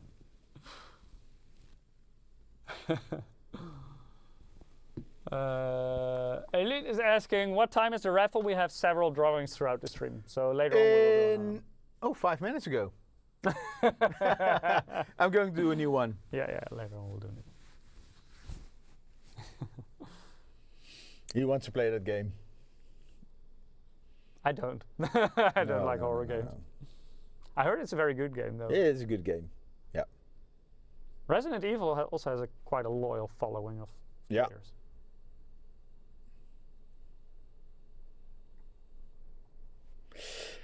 We're looking at the mic system. Interesting. Whoa, Mike is at now you're 502. Of 402. 402, sorry. And I'm at 460. So this is also quite inconsistent because one benchmark. Yeah. Okay.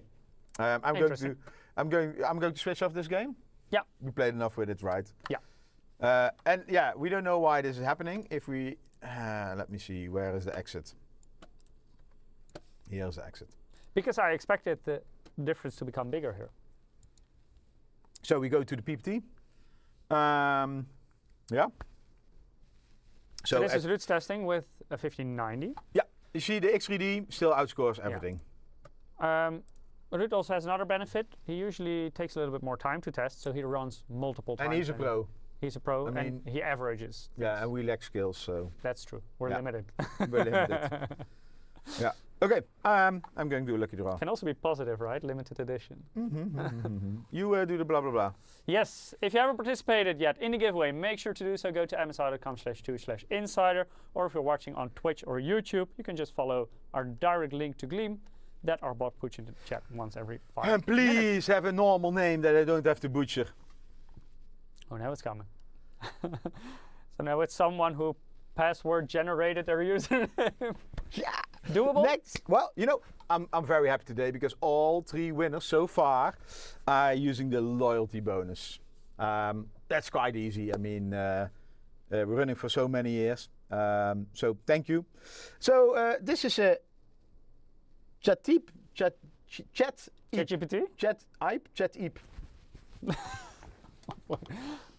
Chat-Eep. Yeah, because your battery is almost empty, your brightness is way too low. Oh, yeah. Chat-Eep? It's all pretty. It kind of sounds like a bird in spring, Jatip. Yeah, okay. But congratulations, you also won a game code for Resident Evil Requiem. Congrats. Oh, there, Jatip is in chat. On Hey, good to see you.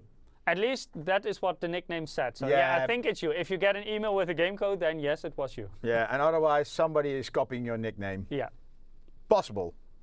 Okay. Well, it's not the most common name, so I would think it's you.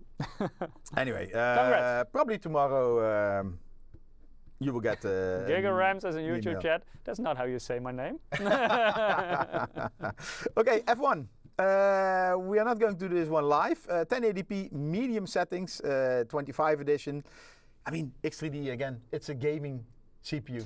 Yeah, and this is also the why we tested both the 89 or the 9800 X3D and the 9950X, because one is really targeted at gaming and the other, it's still fine at gaming, but it's more of a productivity CPU with all those cores. And here you can also see that nowadays Intel, in terms of performance, is very close to the 9000 series non-X3D. They're trading blows most often. Whereas the 9000 X3 is still a bit faster, of course, profiting from that 3V cache. Also a bit game dependent. Some games go really, really well on X3D CPUs. Some okay, but nothing special. But yeah, this one runs great on a 9800 X3D. Okay, next game, Marvel Rivals, 1080p medium settings. And here again, you see it's a bit faster than previous generations. So 265 and 285 had a decent gap, a logical gap based on the lineup. 198 and 211. This one is 7 frames faster in this benchmark. Yeah. And for a very low price. Yeah, for sure. So, I mean, it's good to be a gamer. And X3D here, it's a bit faster again. But yeah, it's really a gaming CPU. And the benefit of this Intel CPU is also in multi-threaded productivity. It's very interesting for people who do both. Yeah. Who do both gaming and because then the X3D is not that interesting. It's very good for gaming, but it has a low, normally 9950 X3D, of course, can do. Yeah, it's expensive, but it can do both. Indeed. Yeah. Okay, next one. But yeah, you do pay for it for sure. Shadow of the Tomb Raider. This we're going to test, right? We're going to test this later on with something special. Yeah. Okay. So this Shadow of the Tomb Raider, X3D again, biggest winner here. It's this one is on par with the Ultra 9 285. So 282 versus 280, about the same score, maybe even a margin of error. And then the 265 is behind with 260 FPS. And the AMD, interesting at the bottom, 9950X is also 312. So yeah, AMD is doing very good in this game. We're going to benchmark this game. Oh, you're already starting it. Okay, me too. We're not going to talk about the theory first with that one? Oh, or yeah, do you have more regular benchmarks? No. Okay. Yeah, I have Far Cry 6. True. Yeah, I saw you booting it. I'm like... yeah, I was like, yeah, it can already be booted in. So Far Cry 6, 1080p Ultra settings. Here also faster than the U9, 285. And it's a big gap with the 265KF. And that's not because of the F. That's because the CPU has 4 extra cores and a lot of other optimizations. So 180 FPS. So yeah, good bang higher for buck. clocks as well on the 270. Yeah. But again, the X3D is mighty here. Cyberpunk 2077 again, 1080p medium, always 1080p. Low settings because we want to test the CPU and not the GPU. X3D, winner. And again, you see the same pattern, 270K plus. But here the X3D, the difference is not as big as, for example, in a previous game. No, but that's what you normally see in Tomb Raider. The gaps normally are big. It's really, how do you say that? No, I think the previous was Marvel Rivals? No. Or the Far Cry it was. Far Cry, yeah. So there the average frame rate of the X3D is even, or the 1% lows are even higher than the average of the other one. Indeed. That's crazy high. Okay, Cyberpunk, all the Intel CPUs are basically on par, but this one is also faster.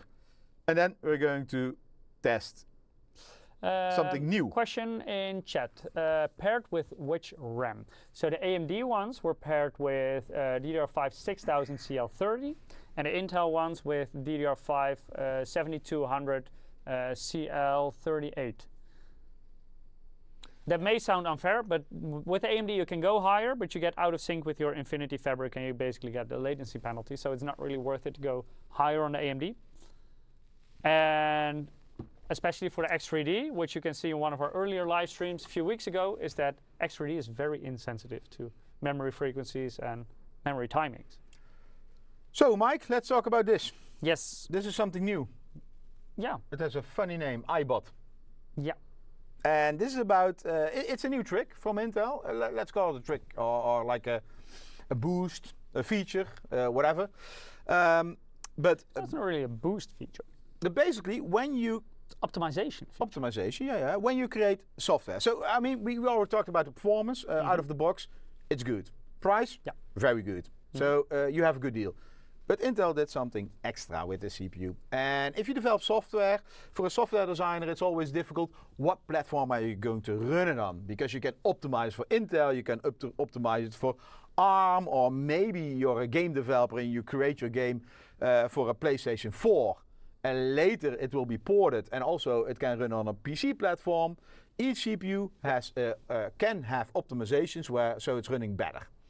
And normally this doesn't happen because the software developers or the game developers, whatever you want to call it, they don't have all the hardware to test it. They don't have the time to optimize it. And that's basically what this side is saying. Also, certain games, after a certain period of time, they stop optimizing. So if you then launch newer CPUs, they are not optimized for those CPUs. So you see that on the right side, source level optimization for the performance gain. That's perfect. But of course, it's very costly and it doesn't scale well. Because that's basically what the game developer has to do. Has to put work in this. Yeah. Then you can do this at OS level, which means it's generic, it's very cost effective, it scales very well, but the performance is not optimal. So basically Windows is deciding what goes where in terms of cores and threads and... Yeah, so, and this is where Intel said the opportunity is in the middle. This is where we can benefit. And Intel already had what is called APO. APO. Yeah. APO. And APO basically was like a scheduler where they, is that maybe my next slide? Yeah. Maybe we first talk about APO. So APO is basically what AMD was also doing. They were disabling cores because they said, okay, this software, you know, it's not running optimal with all the cores I have because I have E cores, P cores, and some more cores. The software doesn't know where to execute the code. So it's inefficient. So this APO tool on some games, there's a list here, you see this on the right. Basically it was switching off some cores, so it forced this code, and in this are only, well, mostly games listed, it forced to execute this code on certain cores, which would benefit performance. The other side of it is, so this is the OS optimization, the other side is the software optimization. And that's why Intel now has the Intel binary optimization tool, IBOT. I already told Mike, this should have been called AI-bot. I mean, AI missed opportunity. Yeah, missed opportunity. It's very popular. AI everything. Yeah. But I think you see the graphic, the Tetris graphic. And that's quite clear because without binary optimization, all the code is going there, but it's not executed optimal. So basically it's slowed down. And with this IBOT or binary optimization tool, basically the code, do we have the technical explanation? Yeah, you want to talk about it? Like, to explain it simple, is instead of putting all the work to the game publisher and developer, which is usually already a challenge if it's an older title, because of course a game publisher and developer, they will focus on their newest titles and they will optimize for that. With IBOT, they run it in a kind of tool, Intel. So they have like a certain diagnose. Yeah, and this is built in the CPU. So the CPU basically is analyzing the code which is coming in, and they're basically saying, this part of the code doesn't have to be in my cache because it's inefficient, it doesn't get executed, so it's just taking So it kind of addresses the lack of optimization on a source code level of the game. Yeah, indeed. So it's taking the binary code, not the source code. Source code is not compiled. The binary code is the executable, let's say like that. Yeah. It's hexadecimal code, blah, blah, blah. And it's going to take that code apart and say, okay, this kind of instruction I can run more efficient. So I'm going to in a different way. It's executing all the code. Because Intel also said in a lot of interviews, please go check. I mean, a lot of media have interviews about this or articles about this. They all said, and that's why I think the Tetris visual is good, because it's the same blocks but organized differently, and one also finishing earlier. Yeah, indeed. So, or at least we're going to play around with this. Yeah. See what it's doing. So this new Intel binary optimization tool is actually located in the same utility that you know from APO. So here you basically, it's an extra I closed my notebook to save battery life. It was only 11%. Let me, I just decreased my scaling a bit because I couldn't see the switch on top. Is that cheating? Is that to get better performance? No, because I couldn't 125, see the I do the same. Yeah, 125 is, then at least we can see everything and people can also maybe... No, not everything. 150 I can see more. I can see, but I couldn't see better. I couldn't see this part, that's why. Yeah, you need it, yeah. So for the people who already played around with APO, maybe you may know this application already, this utility. And here you see all the different APOs. So here you see all the game titles that are supported. Actually, not only game titles. So for example, also Geekbench is in there. But it's mostly games that have this optimization. Now there is a second column in this tool, and what's interesting is that this is not just for the new refresh models. So also RX old 265K can actually run this and can also use this IBOT feature. First I'm going to run Shadow of the Tomb Raider the regular way. The list of games is quite limited at this moment. And it looks, well, we're going to show to you, it looks like a promising technology. But of course, you need more games, you need more applications. With APO, you already see the list got a bit longer over time. So, in my opinion, to be honest, still short. Still relatively short, but getting longer, and now the IBOT, because of course this is very new, it's still only... If I would advise Intel, I would say, you know, put each game therein, and if you don't have an optimization or it doesn't help, switch it off or make that clear. Not each game, but you know, like 200 games. Also important to mention, this is an opt-in feature. So this doesn't happen automatically. If you want to use this on your Core Ultra processor, you have to install this utility and you have to enable it manually inside this software. So when you can switch it here, and then you can also individually switch things on or off for different game titles. Now, I think you need to start the game after you enable it, right? Because like binary optimization tool, it's not like you're half in the game and says, oh wow. No, it's not that you I recognize this code from last week. It looks like... Switch it on beforehand and load your game. So mine was still off. I will keep it off for now, and I will run a benchmark in Shadow of the Tomb Raider, which is one of the supported titles. And then we're going to compare the scores, what it does without the IBOT and with the IBOT. IBOT playing Tetris with binaries. Yeah. What tool was that? That's Intel's application optimizer tool, so which is also used for the APO feature that Intel already had. You can find it on our website. Display and graphics. So let me see. Let's put this 1080p. Do we want to change more settings or just run it and see what happens? I hope it's not too GPU bound with the 5080. It should be okay-ish, I think. So did you now enable it or disable? Now it's disabled. Okay, so first a basic run. Let's first do a basic run to see what happens. And then I will enable it and we will see what the difference is. Question on XChat. ResXBeast is asking only for Ultra 5 and Ultra 7. No, this should be available on all the Ultra 200S, I believe. So also the Ultra 9 to... The previous Ultra 9. Yeah, the previous one. Because now they only released the Plus version, there are only 5 and 7 indeed. But we did not test if there's any performance difference between 5, 7 and maybe like 3. Actually, we found out only today that it also runs on the previous generation. No, Ruud already tested with us earlier. Well, we found out today. Yeah, that's what I said. We were like, does this also work on the previous models? And Ruud already tested everything. Yes. That's always good, right? Yes, it's in the benchmark. You're looking at it. Oh, I see,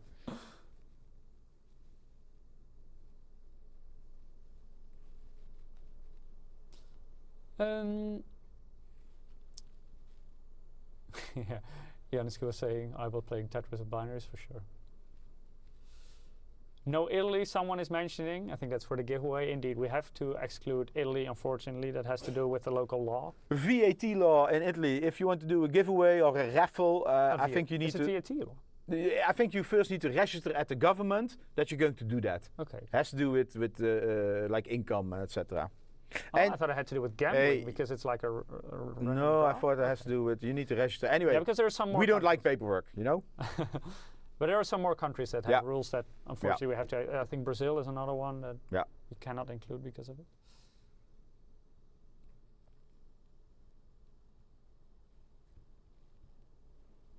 Which you can say, oh no, you need, with VPN maybe you can.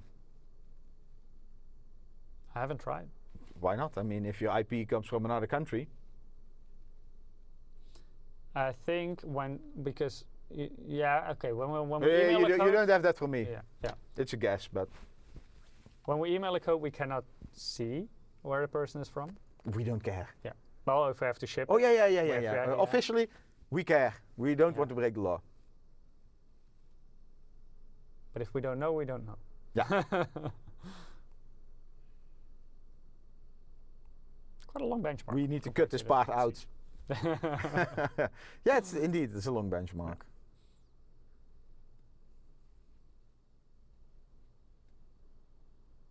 Paglamia says Canada is simpler if you exclude Quebec, though.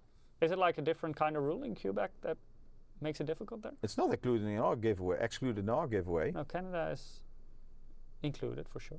Yeah, and Quebec as well. Yeah, being part of Canada, yes. But we only have it in English, not in French. No. No. My God, it wants to show the whole game to us. What kind of benchmark is this? It's a showcase. Damn. There we go. Okay. I think. Yeah. Mm-hmm. Okay, so 277 frames. You want me to write this down? Yeah, on your empty notebook. No. I use my phone. Is that the only thing you want me to write down? Or is there like low mists? Let me see. We do have the average. Yeah. That's average. What do you want? Min, max, FPS? Yeah, I want let's do the 95%. Percentile, probably. Yeah, percentile. Yeah. What is that? 205? Yeah, 205. Slash 205. You need to remember what I wrote down, right? I just key in some numbers. Yeah. 205. And an average to 77. Yeah. Okay. Now you need to shut this off, right? Yeah, I'm gonna completely switch the game off. Quit. Okay, and then I go back to my Intel application optimization tool. So here I press enable, and then I check my game as well. Here, Shadow of the Tomb Raider. So you see IBOT here is enabled for Shadow of the Tomb Raider. What you cannot do, by the way, if you have this switched on, you cannot switch this on when okay, so it's part of. Yeah, it's part of. Well, let's say it's already taken into account if you need to run it on certain cores. Yeah, so basically if you want to enable IBOT, APO will always be enabled. And you now had APO enabled, or not? No, I had it here. I had it disabled. Oh yeah, okay, yeah. So now I enable it. I mean, it's not that I want to see the whole benchmark 5 times, but I would say... You didn't like that? No, I didn't like the... But I would say we should do another time, later, a benchmark with disabled. Well, we just did. Then only with APO enabled, and then with, on top of that, yes. Yeah, then you can also see the difference. Yeah. Because then we know what the APO is doing. But APO, at least in my experience, small difference. Yeah, small difference. Yeah, of course, because you're limited to that operating system level that you're working with. So IBOT it can go a layer further. Yeah, so to say. So IBOT enabled. Yeah, and let's enable Shadow of the Tomb Raider as well. Play. Well, play benchmark. Showcase. Yeah.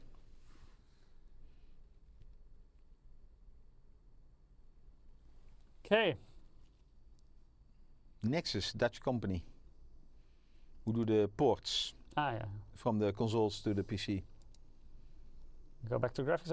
We keep the rest all the same, and we just go run benchmark. So for average, it was 277 in the previous Yes, one. and 205 for 95 percentile. Yeah.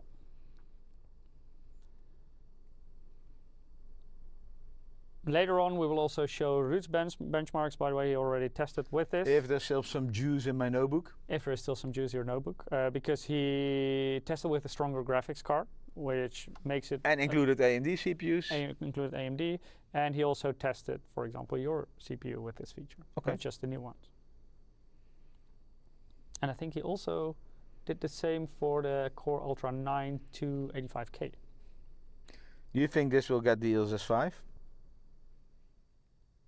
A lot of people are hating on it, right? Yeah, it is a hot topic. Yeah. Topic of debate. yeah. And I've heard different opinions though. It seems a bit like love it or hate it. Well, you can enable and disable it. That's true. That's true. I think it. I have to admit, in certain situations, it is kind of impressive. I saw I mean, there are a lot of memes, but I saw a very nice meme. Like, you know, people now are also afraid that game developers get lazy because DLSS 5 will fix it. You know. So I saw a meme of like a very ugly game, DLSS 5 off, and then all it was really beautiful. I'm also... Well, who knows? I'm very curious also what the performance will be like, because I know NVIDIA on their demonstration they ran a 5090 with a separate 5090 running. Of course, stuff will be optimized and will get better over time. But I'm curious how much the penalty will be for... You know, I think that's no problem. First of all, this was a technology demo, very early, and you know, this also how far do you take it? This was also GTC, right? It's for the professional guys who do all the rendering, the AI stuff, and each year everybody is hating on this, like, you don't have any GeForce, you don't have any GeForce. Now they have a substantial announcement, interesting stuff. Yeah. So I think, you know, we should applaud them for that. Yeah. They show probably because they say it's running on a dedicated GPU, so it's still like I think they said in fall they will launch. Not sure. Yeah, it's late this year for sure. It still takes. So you know it needs optimization time, and then what if in the current generation they can optimize it and it's maybe taking 50%? I'm just assuming, you know, I don't know anything, but it's taking 50% of your GPU. Yeah, not good. But then they have a reason to launch a new GPU with some new Tensor cores 5 Turbo Max Plus, and maybe then it's Super TI. Yeah, and then maybe you know Super TI AI. then maybe it's optimized, and everybody who wants to have DLSS 5 and will also have with to go these for kind that of one. demos, of course, they go all out, and that's also why I have a separate graphics card. I think maybe the eventual version will be a bit more modest. Yeah. I can only applaud them for the innovation. Yeah, and I think... And it's scary, I totally agree. Yeah, and like for all the titles, I think it's... Woo! Holy hell. This is also quite impressive. Yeah. Because we went... I'm not talking about Mike, I'm talking about the benchmark. Thank you, Eric. Yeah. Yeah, so we were at 277 average, and now we have IBOT enabled, and we're averaging 319 FPS. Whoa. What was my... 205? Yeah, the 95th percentile. Yeah, was 205, and now 241. It's also increased quite a bit. That's even bigger step. Yeah. Like mentioned before, IBOT is still only available for a very limited number of games and programs. In my opinion, it's more like a technology demo. At this point, if you play one of these games, yes, you will benefit. And not each game will benefit. I mean, some games will only have a 3% benefit. Or a 6%, 8% benefit, and I saw from the list 2 games they had like this is like a 22 or 21% performance boost. Yeah, because this one is quite big. It will not be this big on all of them. No. Yeah, so let's say I think they were during their or was it keynote or their launch event. They were talking about, I think don't quote me on this, but 8% on average or 6. I think 8%. Yeah, on I average. think 8 is. Yeah, indeed. But there was like 2 games like huge and a lot of games, not a lot, but like 5 games like in the 3%. You see that often with technology. Certain games benefit Still, a lot yeah. more from certain things than others, and Shadow of the Tomb Raider seems to be one that does Still benefit a lot. promising. The theory behind it is solid. I mean, it makes sense. They said in the interviews that it's kind of a lot of work, you know, to get this done.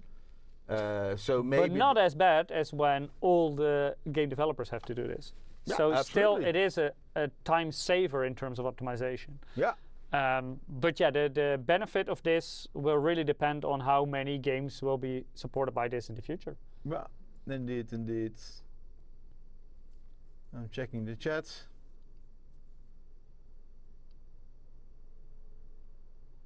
Let's hope changing doesn't win. Oh. Let's see. But yeah, for interesting technology, I think. Yeah, indeed. Before your notebook blacks out, if it didn't already, let's have a look at. No. Yeah, oh, you actually switched it off. You want to show? Yeah. Okay. Hey. Conserving Brains. energy, saving the planet. Yeah. No, saving my battery.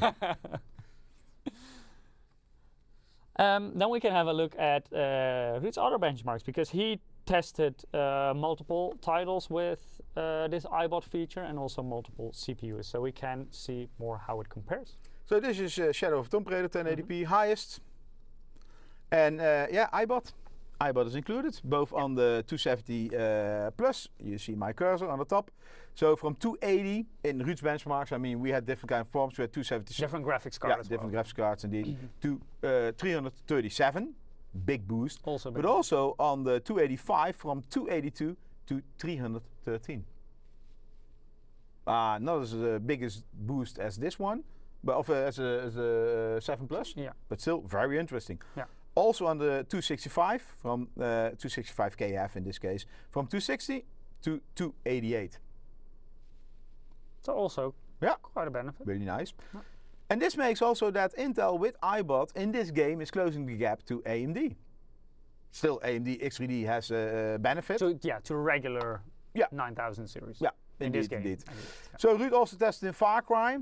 Far Cry, you also see the same picture. The IBOT has a performance increase, but the percentage-wise, it's much smaller. So you talk about over here on the 270K plus, you talk about 180 to 200 FPS. On the 285, you talk 174 frames to 194, 20 frames. Actually, here also 20 frames. Percentage-wise, that's different.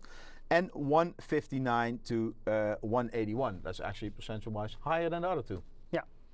And here is same story with IBOT enabled. You also see that it's around the performance of Ryzen 9000 non-X3. Yeah, indeed.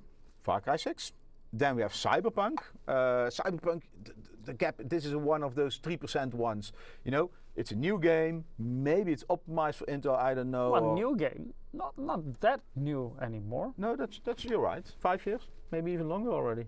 No, I'm not sure. Actually. Anyway, you know, the engine Maybe not 5 is top notch. Yeah, that's true. Yeah, that's what I'm saying. It's still a very demanding game as well for graphics cards. Yeah. So, but here you see it's giving some performance benefit, but it's like, I guess, only like 3%. Talking 231 to 238, 223 to 231. Still, you know, 7-8 frames. But the benefit here is much smaller than what we saw in the two Ubisoft titles. Yeah. So we want to show you the honest story. You know, it really depends on what platform, first of all. Yeah. What configuration, probably, and what game. And then that's it. Okay, so Ruud tested 3 of those Your games. battery lasted the last couple of slides. I don't know, we still need to do a lucky draw. That's true, but well, we have more systems that we could potentially use for this. Yeah. Shall I switch it off for the lucky draw? No, let's do... Safe. Oh, you want now, okay. Let's do the last lucky draw, because then I have an announcement to make. Ooh. Yeah, so first make people happy. Yeah, and then make people cry. Sad. Or maybe happy. Yeah, some probably Mike. Okay, last winner for today. Resident Evil. Yes. Game code. Difficult name? No, it's easy. You can even do this. Yeah? Yeah. Kang D. Congratulations. You also Candy, won a game congratulations. code for Resident Evil Requiem. Congrats. So congrats again to all the winners. Eric will email the game codes to you in the coming days with some instructions on how to redeem it. And I specifically say Eric because I have an announcement to make, and that is that I am going to leave MSI. Sad news. Sad news. And actually very soon, in about 30 minutes. Yeah, you need to still clean up. Oh yeah. 40, I guess. 40. Yeah. Because this is my very last day actually within MSI. I'm gonna start a new challenge at the Dutch tech site Tweakers. Some of our Dutch viewers You or used Belgian to work viewers. over there already long time ago. I used to work. Kind of. Yeah, so before I joined MSI, which was almost 8 years ago already, I used to work for Hardware Info, another Dutch tech site. As an editor. So I wrote news articles, reviews, etc. Mostly about keyboards and mice. A lot, but news about so many different things. Yeah. So I did that for about 6.5 years, I think, before I joined MSI. Nowadays, Hardware Info, where I used to work for, kind of merged into Tweakers. So when starting at Tweakers, I will also encounter some of my former colleagues from Hardware Info. And I'm also going to do something quite different from what I do now, because I will be. Can you already announce it? Or not still? Yeah, I think. Maybe keep it quiet. Yeah, okay. Otherwise, people can have a look at Tweakers and they will see an announcement there. Yeah. I will keep it quiet for now. Soon. Yeah. So for our Dutch viewers and Belgian viewers that speak Dutch, because the complete website is in Dutch. We're lucky here in MSI because Michiel will still organize a barbecue.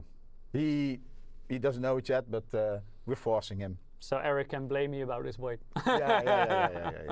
Indeed. I was doing so well until that barbecue. Yeah.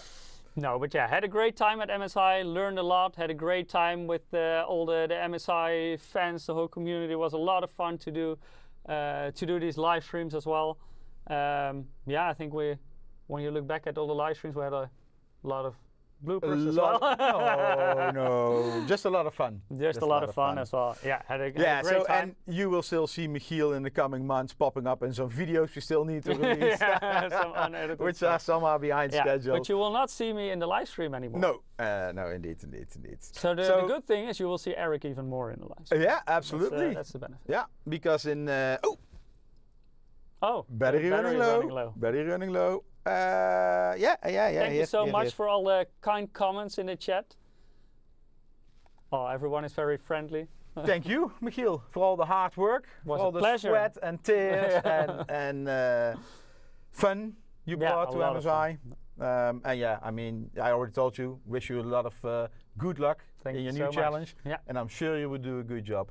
Thank you. And you're always, not always. I won't say back here, welcome. Not always. First the barbecue. Yeah, first the barbecue. Hey, thank you all. 2 weeks time, we are going to do, what is it? Which game are we going to do? Crimson Desert. Oh, Crimson Desert. Yeah, I forgot about the title. Yeah. Well, not me, but you are going to. Yeah. Me or Peter and you and Peter, I think we can also be. Yeah? I mean, it's a single player game, I guess. I didn't look at it, so maybe me, maybe Peter. That's all right. So yeah. 2 weeks time, 8th of April. Yeah, same time. Hope to see you all. Thank you so much. Also for the past almost 8 years. Thank you. Bye bye.